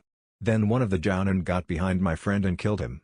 I lost it and attacked blindly. Needless to say I got beaten, easily. They were just about to finish me off when a squad of Anbu came and took them out. It turned out that the Hokage heard some rumors about bandits working for some Jōnin in the area where our mission was. He sent us back up, but it was already too late for my best friend. I'm sorry, I didn't know. There is no need to apologize, Inari. It's in the past and I've moved on. There was a rather calm silence after that, where they both just stared out into the ocean outside. Then Naruto turned and walked to the door. Inari followed his every movement until he stopped at the door and turned slightly so he could speak to him. Inari, you still have family left in this world. They all care for you and hate seeing you sad. It makes them sad also. If you really wish to make Keza proud, you should move on and be happy for his sake. Think about what I said, would ya? With that, Naruto walked out the door and into the hall to see Kakashi leaning against the wall with his arms crossed and eyes closed. So you heard us, Kakashi? Hi, I did. He opened his eyes and looked at Naruto to see him walking away. He sighed and stood up off the wall and looked out the window to the forest. We have all lost people, haven't we, Obito? After that night, everyone woke up with renewed vigor and started to train some more. Kakashi was asked by Naruto to guard the bridge so he could hopefully figure out the jutsu he was working on. When Kakashi asked what technique it was, Naruto said it was a secret. He reluctantly agreed to do the guard duty though. On the 6th day, everyone returned to the house except Naruto. His team asked if they should go look for him to make sure he was okay, but Kakashi said he was a Jōnin and could take care of himself. The next morning a person in a Jōnin vest on was laying by a tree when he suddenly shot up and looked to his left. There he saw a girl his age walking over to him with a basket in her hands. She was wearing a light pink dress that covered her body well in all the right places. There were no sleeves, but a sash on her waist holding it up, and there were spiral designs all over it for decoration. She kept walking towards him and when she was close enough he saw her face. She was perfect in his eyes and he blushed slightly at the improper thought to come into his brain. Damn you, Uro-senin. Shaking his head to focus again he saw that she had dark brown eyes and black hair that went to her mid-back with a little of her hair in front of her face also. Hello, what are you doing out here in the middle of the forest sleeping? She asked with a small smile on her face. Naruto narrowed his eyes for a fraction of a second in doubt. How did she know I was sleeping? A civilian's eyesight shouldn't be able to see me from that distance. I could have just been lying down. Even with these thoughts he kept his face neutral and answered. I was just resting from a hard day of training. The girl was now a good 5 feet distance away from him, kneeling over and looking at some herbs he recognized. Oh, so you must be a ninja, right? That just made it more suspicious. Yes, how do you know? She giggled and pointed to his headband with the leaf symbol on it. All ninja wear a headband of some sort. Wow, I feel dumb. He scratched the back of his neck in embarrassment, chuckling a little. I must look really stupid right now. No, not at all, just a little harmless mistake. So you know what I've been doing, but what are you doing?